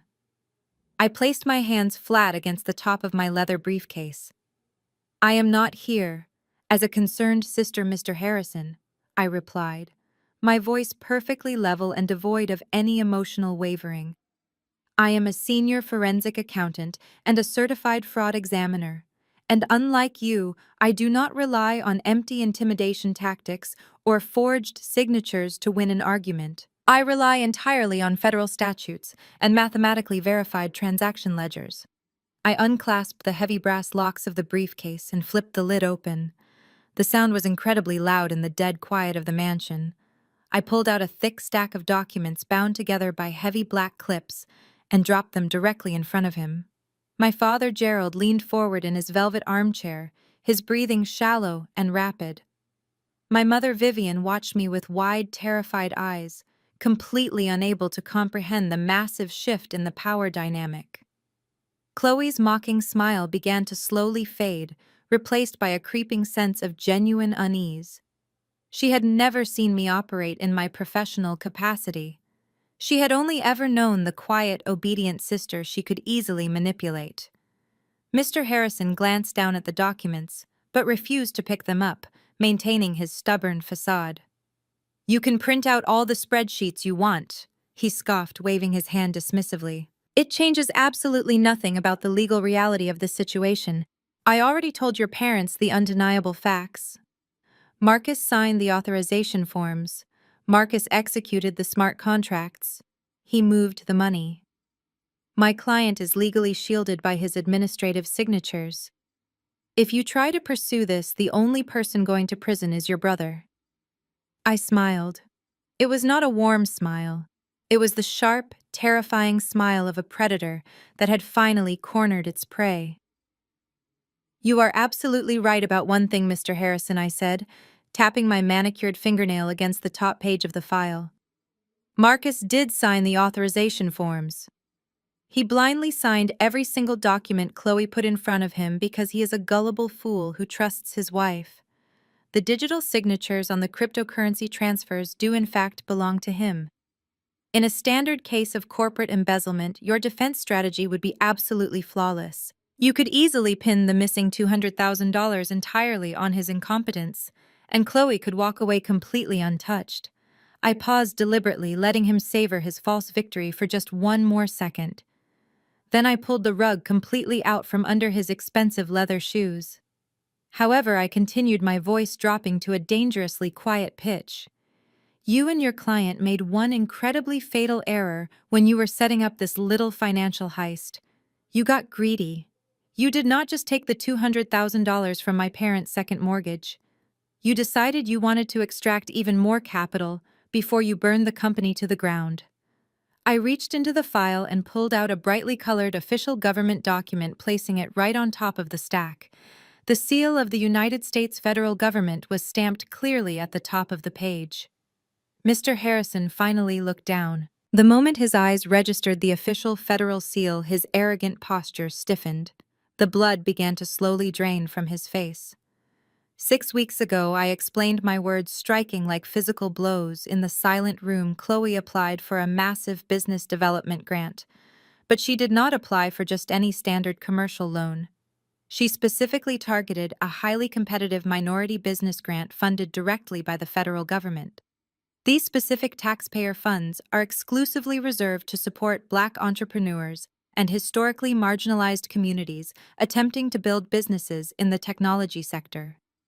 I looked directly at Chloe. She was completely frozen, her eyes wide with mounting terror as the devastating reality of my words washed over her. Chloe is a white woman, I stated plainly, letting the undeniable fact echo through the room. She has absolutely zero legal right to claim a single penny of those minority-designated funds. But she knew that Marcus, being a Black man, was the perfect demographic profile to secure the cash. So she used his identity. She filed the massive grant application using his name, his racial background, and his fake artificial intelligence company as a fraudulent front. The federal government approved the application and deposited an additional $50,000 directly into the temporary holding account Chloe had set up. Mr. Harrison swallowed hard. The absolute confidence he had walked in with was rapidly evaporating. He was a smart lawyer. He knew exactly where this was going, and he knew how incredibly dangerous the territory had just become. The problem, Mr. Harrison, I continued, leaning slightly across the glass table to close the physical distance between us, is that Chloe did not separate the funds. When she executed her grand exit strategy last week, she bundled the $50,000 of federal grant money together with the $200,000 of my parents' stolen mortgage equity. She converted the entire bundled amount into cryptocurrency and wired it directly to her brother's offshore account in the Cayman Islands. I tapped the federal document once more, my eyes locked in a fierce, unwavering battle of wits with the lawyer. If this were just a simple marital dispute over a second mortgage, you could easily hide behind Marcus's signatures and claim ignorance, I said, my voice radiating absolute authority. But the second your client intentionally falsified a federal application, stole minority taxpayer funds, and wired government money across international borders, this ceased to be a simple family matter. Your client did not just defraud my gullible parents. She actively defrauded the United States government. The silence in the mansion was absolute. Even my parents had stopped breathing, completely stunned by the sheer magnitude of the crimes I was laying out on the coffee table. Mr. Harrison took a step back from the documents as if they were physically burning him. His mind was racing frantically, trying to find a legal loophole, a technicality, an escape route. But there was none. I was a forensic accountant, and I had built an absolutely airtight, ironclad cage around his client. He realized in that exact moment that Chloe had lied to him. She had not told him about the federal minority grant. She had hired him thinking he could bully a frightened, wealthy family into submission, but she had unknowingly walked him straight into the crosshairs of a massive federal indictment. You cannot prove she initiated the transfers. Mr. Harrison stammered, his voice completely losing its smooth, polished edge. The signatures belong to Marcus. I have the IP address logs from the internet service provider. I shot back instantly, shutting down his weak defense. The digital transactions were executed from Chloe's personal laptop, while Marcus was physically across town, having lunch with a potential investor. I also have the encrypted messages between Chloe and her brother discussing the offshore account routing numbers. It is all documented right here in this file, a file that I have already officially handed over to the authorities. Chloe let out a sharp, terrified gasp. She stumbled backward, her designer heels catching on the edge of the Persian rug. She looked at her lawyer, her eyes pleading for him to fix it, pleading for him to use his arrogant magic to make the nightmare go away. But Mr. Harrison was already violently packing his leather folio. He was a shark, and sharks do not stick around when the water gets poisoned. He was already planning how to sever his legal representation and distance himself from her radioactive federal crimes. I stood up straight, adjusting the cuffs of my tailored jacket with perfect calm. I looked directly at the woman who had spent the last 3 weeks trying to destroy my family and steal my parents' home. The smug white tears she had weaponized against my brother would be absolutely useless where she was going. "Mr. Lawyer," I said, my voice ringing with the cold, hard strike of absolute justice. "Defrauding the federal government carries a 20-year sentence. The FBI agents are waiting for her outside." Chloe turned completely pale. As if perfectly cued by my words, the heavy mahogany front doors of the mansion swung open.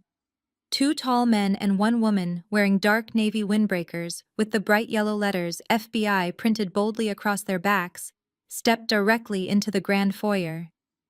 The static crackle of a police radio broke the suffocating silence of the room. Their sudden imposing presence instantly sucked whatever remaining oxygen was left in the house.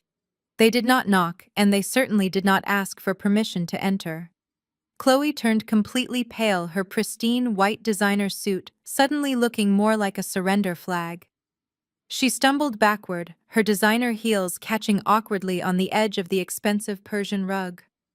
She looked wildly at her high-powered lawyer, desperately expecting him to step in and deploy his aggressive legal magic to shield her from the federal agents. But Mr. Harrison was a seasoned survivalist in the legal world. The moment he saw the federal windbreakers, he practically sprinted away from her side.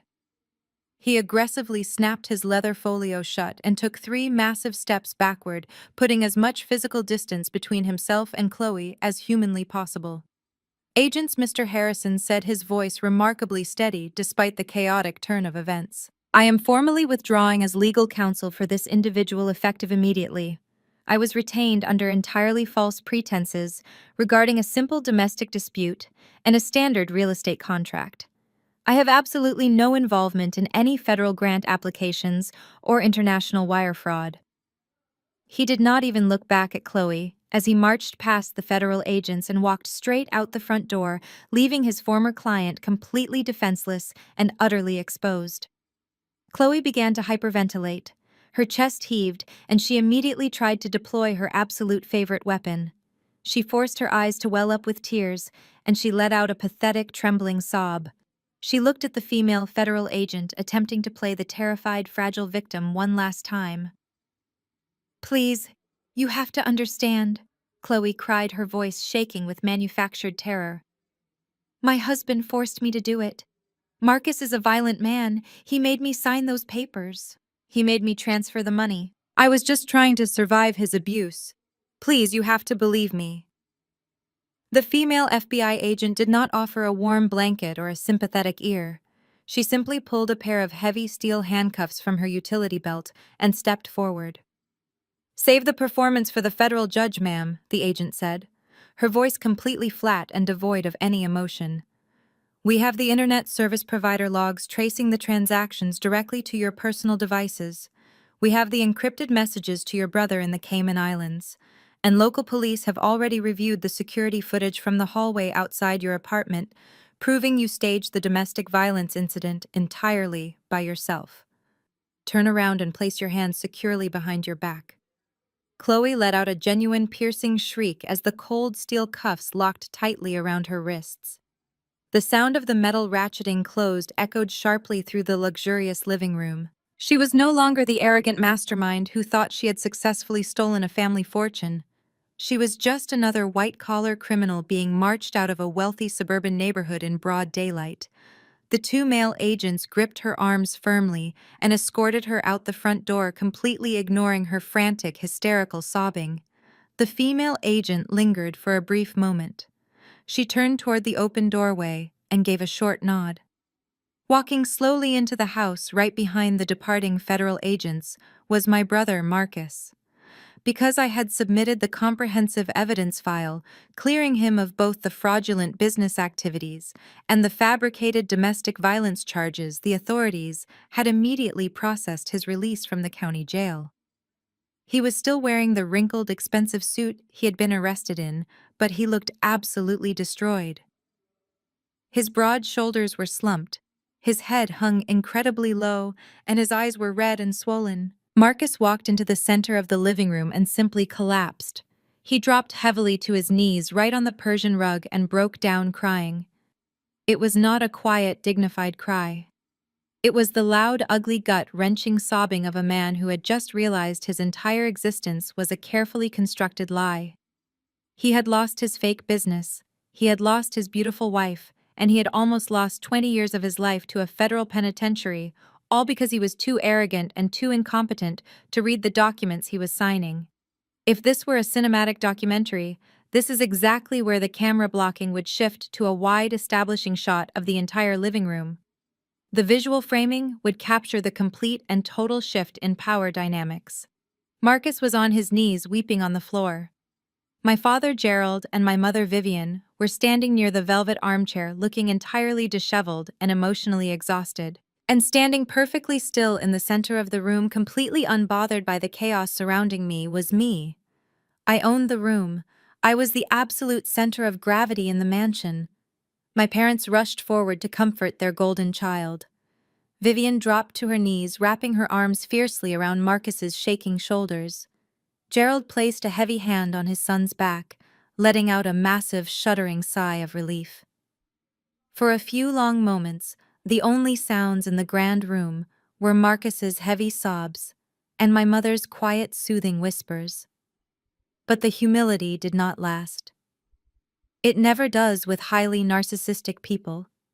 The moment my parents realized that the threat of federal prison was officially gone and the evil daughter-in-law had been removed from their home, their entire psychological posture shifted. The terrifying crisis had been miraculously averted. They had survived the hurricane, and because I was the one standing there with the open briefcase, they completely convinced themselves that I had executed this brilliant takedown specifically to save them. Gerald slowly stood up from the floor. He took a deep breath and smoothed his hands over his wrinkled designer shirt, trying to physically brush off the humiliation of the last hour. He cleared his throat and his spine stiffened. The arrogant, commanding tone that he had used at my birthday dinner instantly returned. "Well," Gerald said, looking directly at me with a profound lack of gratitude, "you certainly took your sweet time putting an end to this ridiculous nonsense, Nia. You could have warned us about the federal investigation before the bank locked our accounts and embarrassed us in front of the country club." Vivian stood up right next to him, wiping a stray tear from her cheek. Her face hardened instantly as she looked at me. She crossed her arms defensively, completely reverting to her classic demanding nature. "Your father is absolutely right," Vivian chimed in, her voice dripping with that familiar toxic condescension. "If you had just given your brother the $80,000 at your birthday party, none of this would have ever happened. He would not have had to rely on that awful, manipulative white woman for funding. But at least you finally remembered your place and did the right thing for your family." I stood completely still, letting my hands rest lightly on the edge of the glass coffee table. The sheer, unadulterated audacity of their words was almost majestic. I had just dismantled an international wire fraud ring, saved their son from a massive federal indictment, and completely neutralized the woman who stole their home equity. And they were actually standing in their foreclosed living room blaming me for the entire situation. They truly believed I was just their obedient guard dog who had successfully chased away a burglar and was now waiting patiently for a pat on the head. Gerald pointed a commanding finger toward the grand entryway. "Now that that nasty woman is gone, we have a massive amount of work to do." Gerald barked, his voice echoing with absolute entitlement. The bank taped a deeply humiliating neon yellow foreclosure notice directly to my front door. "The neighbors have likely already seen it. I need you to go out there and rip it down immediately. Then I need you to log into your accounting firm portal and wire the past due mortgage balance to the bank right now. We have country club membership dues coming up next week, and I expect you to make the necessary calls to get my retirement accounts unfrozen by tomorrow morning." Vivian nodded in complete agreement.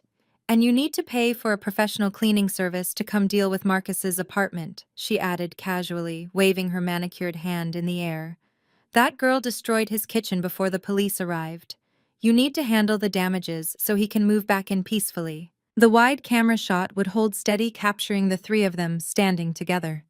Marcus sniffing quietly on the floor while Gerald and Vivian confidently issued their financial demands, expecting me to simply pull out my checkbook and restore their fake royal empire. I did not scream. I did not laugh. I simply reached into the leather briefcase one final time.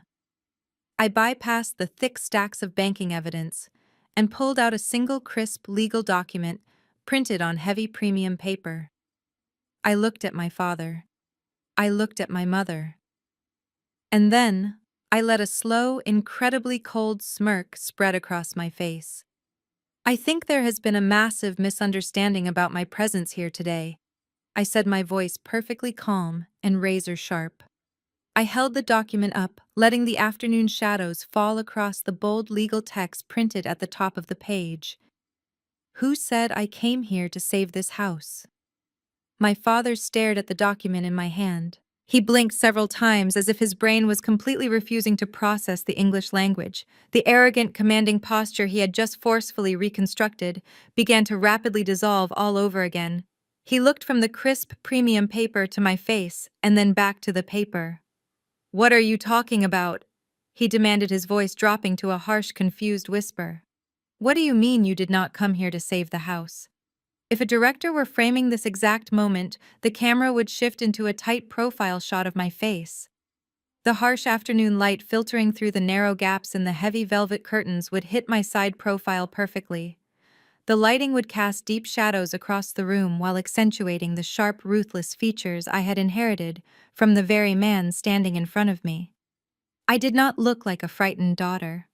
I looked like a seasoned corporate predator who had just successfully cornered her prey. I stepped forward and placed the heavy legal document directly onto the glass coffee table, right next to the massive stack of FBI evidence.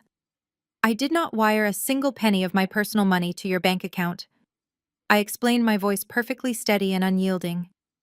"I did not make any frantic phone calls to the branch manager to beg for your financial salvation. Because your bank no longer owns the primary debt on this residential property." My father reached out with a trembling hand and picked up the document. His eyes scanned the bold text at the top of the page. I watched his lips move slightly as he silently read the complex legal jargon. He was reading a formal assignment of mortgage and transfer of lien.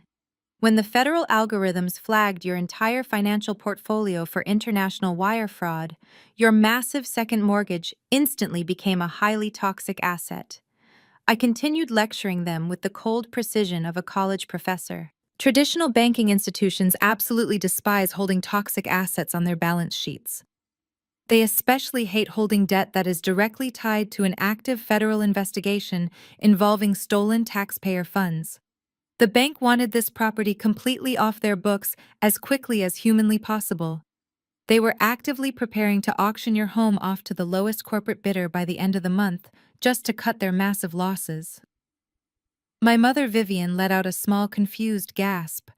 She took a tentative step forward, her eyes darting between me and the paper trembling in my father's hands.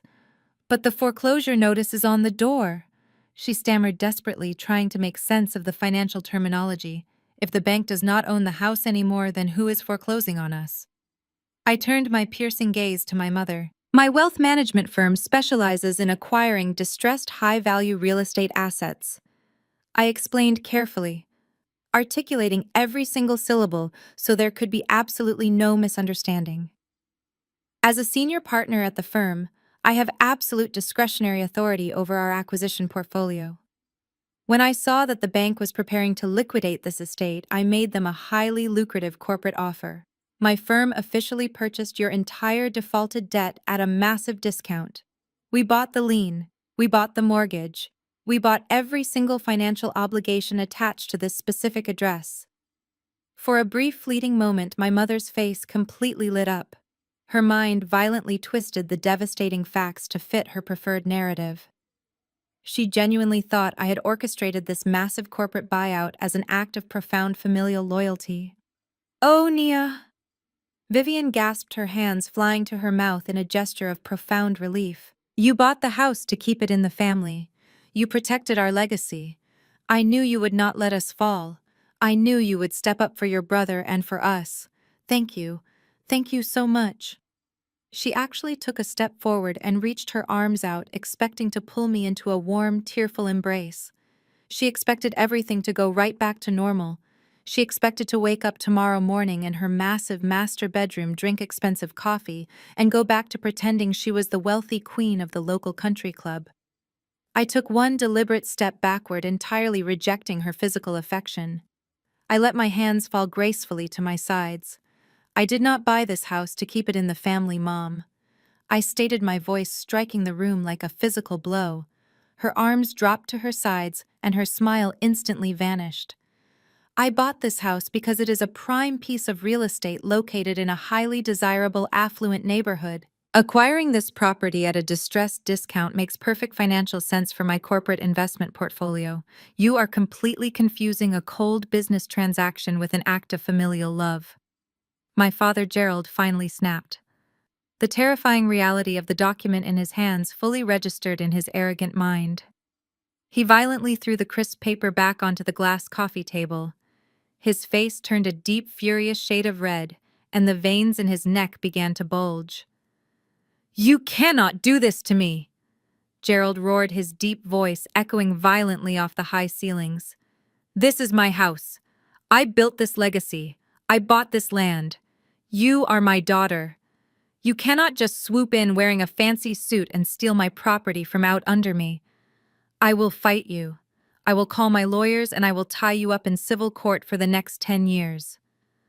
I leaned forward, resting my palms flat against the smooth glass of the coffee table. I looked up at him, completely unfazed by his loud, aggressive posturing. "You do not have any lawyers, Dad," I reminded him, my tone dripping with absolute icy reality. "You do not have a legal team because your entire financial portfolio is currently frozen by the federal government. You do not have a single dollar of liquid cash to pay a retainer fee. And even if you miraculously found a lawyer willing to work for free, they would tell you exactly what I am telling you right now. I did not steal anything. I executed a perfectly legal corporate acquisition." I paused, letting my words sink deeply into his panicking brain before delivering the ultimate reality check. "And let us be entirely clear about the reality of your precious legacy." I continued, my voice rising just enough to dominate the massive room. "You do not own this house. You have not truly owned this house for years. You mortgaged it to the absolute hilt to fund luxury leased cars, expensive country club memberships, and a fake technology startup for a son who cannot even read a basic legally binding contract. You traded your actual ownership for the pathetic illusion of wealth. You built a house of cards, and Chloe was simply the wind that knocked it all down." Marcus let out a quiet, miserable groan from his place on the floor. He pulled his knees to his chest, completely paralyzed by the sheer magnitude of his own incompetence. He finally understood that he was the weapon Chloe had used to destroy his own parents, and he understood that his older sister was the absolute titan who now owned the wreckage. My father stood frozen, his chest heaving as the absolute truth of my words stripped away the final remnants of his pride. He had spent his entire adult life projecting strength and financial dominance over everyone around him. He had constantly belittled my career as a forensic accountant, mocking me for tracking pennies while he supposedly built an empire. Now, the very career he had relentlessly mocked was the exact mechanism that had completely consumed him. 3 weeks ago, I said, my voice dropping to a quiet, terrifying register. 3 weeks ago, you stood in front of 50 of your wealthy, powerful friends, and you tried to publicly humiliate me into submission. You slapped a blank check next to my birthday cake. You demanded I pay $80,000 to stay in your good graces. You told me to pack my bags, walk out the front door, and stop calling you my parents, all because I refused to function as your personal automated teller machine. I stood up straight, looking down at my family. The wide establishing shot would show them completely diminished, stripped of their fake royalty, and entirely at my mercy. "You threw me away over $80,000, I said, the absolute irony of the situation hanging heavy in the dead air. "Now I am standing right in front of you, but I am not your obedient daughter anymore. I am the senior partner of the corporate entity that holds the exclusive legal rights to the roof over your head. You kicked me out over $80,000. And now I am your sole legal creditor, holding the financial lifeblood of your entire bloodline in the palm of my hand." The camera would immediately break away from my static profile and begin to frantically track the erratic, chaotic movements of my parents.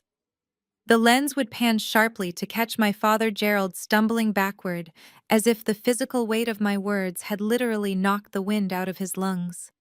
He bumped heavily into the velvet armchair, his perfectly polished shoes slipping slightly on the expensive Persian rug. He looked down at the legal document resting on the glass coffee table and then up at me, his eyes wide with a mixture of absolute horror and boiling rage. The camera would then whip over to my mother Vivian, who was physically shaking. She raised her trembling hands to her face, her diamond rings catching the dim afternoon light as a fresh wave of panicked tears began to stream down her perfectly made-up face. For 32 years, my parents had maintained absolute control over the family dynamic through financial manipulation and emotional intimidation. They had always been the towering authoritative figures, dictating the rules and dispensing punishments whenever I stepped out of line. But in this singular defining moment, the entire power structure of our family completely inverted. They were suddenly standing inside a house they no longer owned, looking at a daughter they could no longer control. And because narcissistic people cannot handle the sudden loss of power, they immediately resorted to the only defense mechanism they had left. They tried to aggressively gaslight me. "You are a monster!" Vivian shrieked, her voice echoing shrilly through the grand living room. She lunged forward, pointing a shaking manicured finger directly at my chest. The camera would push in tightly on her tear-streaked face, capturing the desperate, frantic energy radiating from her entire body. "You are going to throw your own parents out on the street. We gave you life. We put a roof over your head when you were a child, and this is how you repay us. You are going to evict us from our own home just to prove a point. You are sick, Nia. You are completely sick in the head." My father instantly joined the assault, feeding off her hysterical energy to rebuild his own shattered ego. He pushed himself off the velvet armchair and took an aggressive step toward me, trying to use his physical size to intimidate me just like he had always done. "You think you are so smart?" Gerald roared, his face turning a deep, angry shade of purple. "You think you can just walk in here with your corporate paperwork and destroy this family without any consequences? You are completely delusional. We built this community. We are respected members of the elite.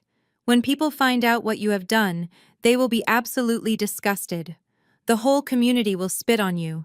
You will be completely exiled from every social circle in Atlanta. No one will ever do business with you again when they hear that you threw your own flesh and blood onto the pavement to secure a real estate deal." I stood completely unfazed. I did not step back.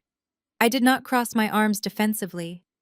I simply let their frantic, desperate screams wash over me like a light summer rain. I looked at the two of them, watching them flail wildly in the deep end of a pool they had entirely dug for themselves.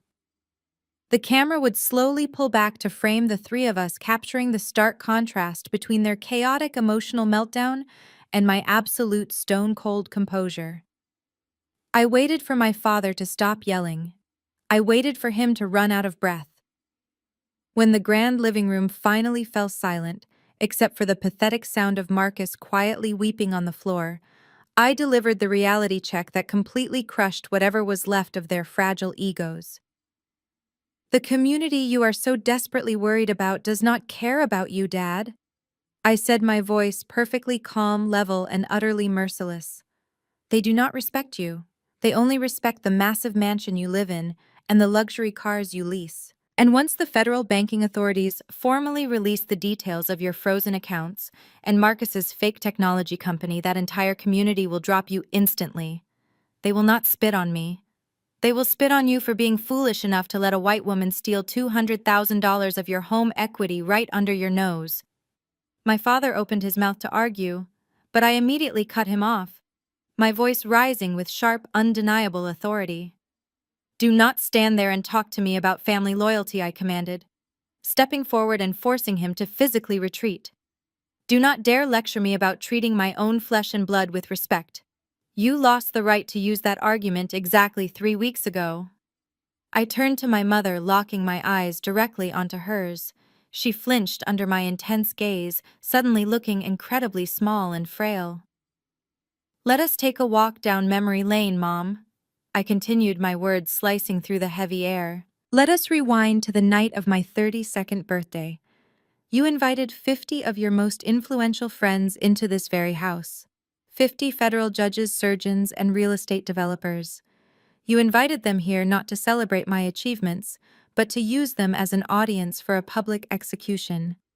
You brought me to the head of that dining table, and you intentionally tried to humiliate me. I took another step forward, dominating the physical space between us. You slid a blank check across the table, Gerald, I said, pointing directly at my father. You looked me dead in the eye and you tried to extort me. You told me to pay $80,000 to fund a company that did not even legally exist. You told me that if I did not hand over my hard-earned money, I was to pack my bags, walk out the front door, and stop calling you my parents.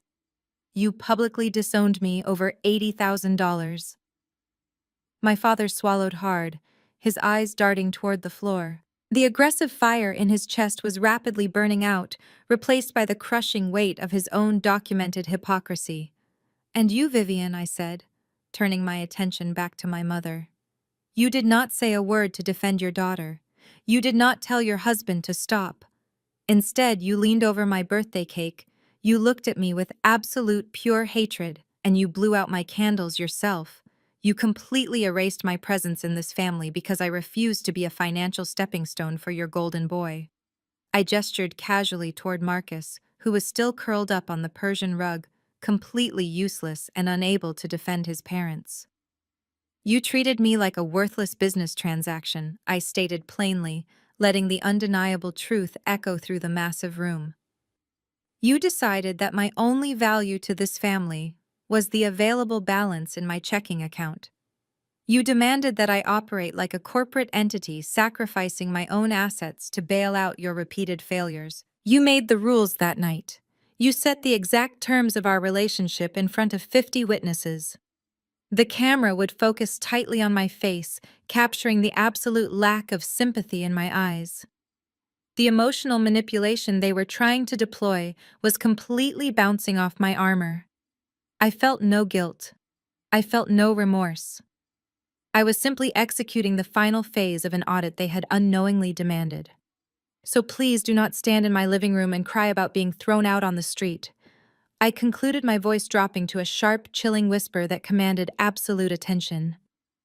Do not act like you are the victims of some cruel, unnatural betrayal. I am not destroying this family. This family destroyed itself the moment you handed the keys to Chloe and decided I was expendable.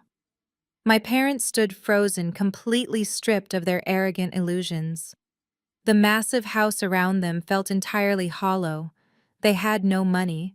They had no legal recourse. They had absolutely no leverage left to pull. They were completely at the mercy of the daughter they had spent a lifetime treating like garbage. I looked down at the formal assignment of mortgage resting on the glass coffee table, and then I looked back up at the two people who used to be my parents. I let a cold, satisfied smirk touch the corners of my mouth. I am just doing exactly what you taught me at my birthday party, I said, delivering the final devastating blow, handling assets strictly by the books, with no exceptions for freeloaders. I did not wait for my parents to process the utter destruction of their worldview. I reached into the sleek leather interior of my briefcase one final time. My fingers brushed past the thick folders of federal evidence and pulled out a single brightly colored piece of paper. If the documentary camera were still rolling, it would immediately cut to an extreme close-up shot of this exact moment. The lens would focus entirely on the crisp, neon yellow document as I placed it firmly onto the glass coffee table, right next to the assignment of mortgage. The bold black letters printed across the top of the page would fill the entire frame. Formal notice of eviction and order to vacate. You have exactly 72 hours, I announced, my voice echoing with absolute legal authority in the silent living room. My mother, Vivian, let out a strangled gasp, as if the words themselves were physically choking her. 72 hours, she repeated, her voice a fragile, terrified whisper. Nia, you cannot be serious. We have lived in this house for 2 decades. We have entire rooms filled with our lives. We cannot possibly pack up our entire existence in 3 days. Where are we supposed to go? That is absolutely not my problem, Mom, I replied, my tone completely devoid of any familial warmth. You are no longer the owners of this property. You are now classified as unauthorized tenants, occupying a corporate asset without a valid lease agreement. By law, my firm could have local sheriffs forcefully remove you from the premises this very afternoon. Giving you 3 days to pack your personal belongings is a professional courtesy. It is the absolute maximum amount of grace you are going to get from me. I pointed a manicured finger down at the yellow document, making sure my father Gerald was listening to every single word. And let me be perfectly clear about what you are allowed to take with you. I continued, locking eyes with the broken man who used to terrorize me. You may pack your clothing, your personal photographs, and your basic everyday essentials. You are absolutely forbidden from removing any high-value assets from this estate. You will not take the imported crystal chandeliers. You will not strip the luxury appliances from the kitchen. You will not load the expensive antique furniture into a moving truck. Every single piece of valuable property inside these walls now legally belongs to my firm to offset the massive financial debt you defaulted on. My father looked at me with hollow, dead eyes. The furious fighting spirit he had displayed just minutes ago was entirely extinguished.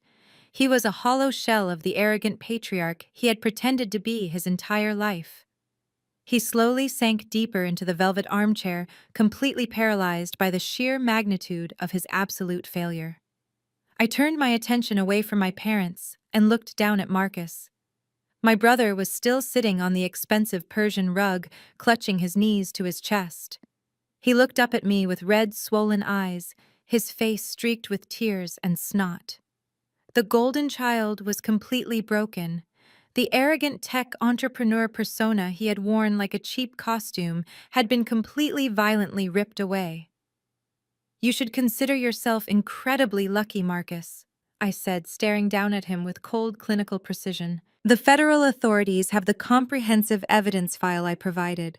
Because I gave them the internet service provider logs and the encrypted messages proving Chloe was the mastermind, they are not going to charge you with federal wire fraud. You are not going to spend the next 20 years in a maximum security penitentiary. Marcus let out a massive, shuddering breath, dropping his head back down to his knees in profound relief. But I was not finished delivering his verdict. Do not celebrate yet, I warned him, my voice slicing through his momentary relief. You are not walking away from this clean. You willingly signed legally binding financial authorizations without reading a single word. You allowed yourself to be used as a fraudulent corporate front. The federal prosecutors are going to formally charge you with gross corporate negligence and financial misconduct. You are looking at a minimum of 5 years of strict legal probation. You will have a permanent criminal record. You will never be approved for a corporate loan. You will never hold a corporate executive position, and you will never play the role of the brilliant businessman ever again. Your professional life is completely over. Marcus let out a pathetic, whimpering sound, completely crushed under the weight of his ruined future. He had spent his entire life being bailed out by the women around him, but this time the consequences were permanent and inescapable. And as for your beloved wife, I continued ensuring my parents heard exactly what was going to happen to the woman they had chosen over me. Chloe's little performance is completely over. Weaponizing her white tears against a black man might work on local police officers responding to a domestic disturbance call, but it means absolutely nothing to the Federal Bureau of Investigation. They do not care about her crying. They care about the $50,000 of minority taxpayer funds she illegally secured and wired to the Cayman Islands. She is going to face a federal judge, and she is going to serve hard time in a federal prison facility. The grand living room fell completely silent once again. The only sound was the heavy, ragged breathing of a family that had just been entirely dismantled. There were no more lies to tell. There were no more manipulative tactics to deploy. The grand illusion of the Wilson family legacy was officially dead and buried. My mother Vivian slowly slid off the edge of the plush sofa. She dropped to her knees right next to Marcus. Her perfect hair was a tangled mess, her expensive makeup was completely ruined by her frantic tears, and her designer dress was wrinkled. The wealthy, influential socialite was completely gone. In her place was a desperate, terrified woman, staring down the barrel of absolute poverty. "Nia, please," she begged, pressing her hands together in a pathetic gesture of prayer. "Please do not do this. We have no liquid cash." The bank froze everything. "We cannot even afford to rent a hotel room. We will have to move into a cheap apartment on the east side of the city. We will be completely humiliated. Our friends from the country club will see us. They will know we lost everything. Please, I am begging you, do not take our dignity." I looked down at the woman who had birthed me. I looked at the woman who had stood silently while my father extorted me at my birthday party. I looked at the woman who had leaned over my birthday cake and blown out my candles with pure, unadulterated malice.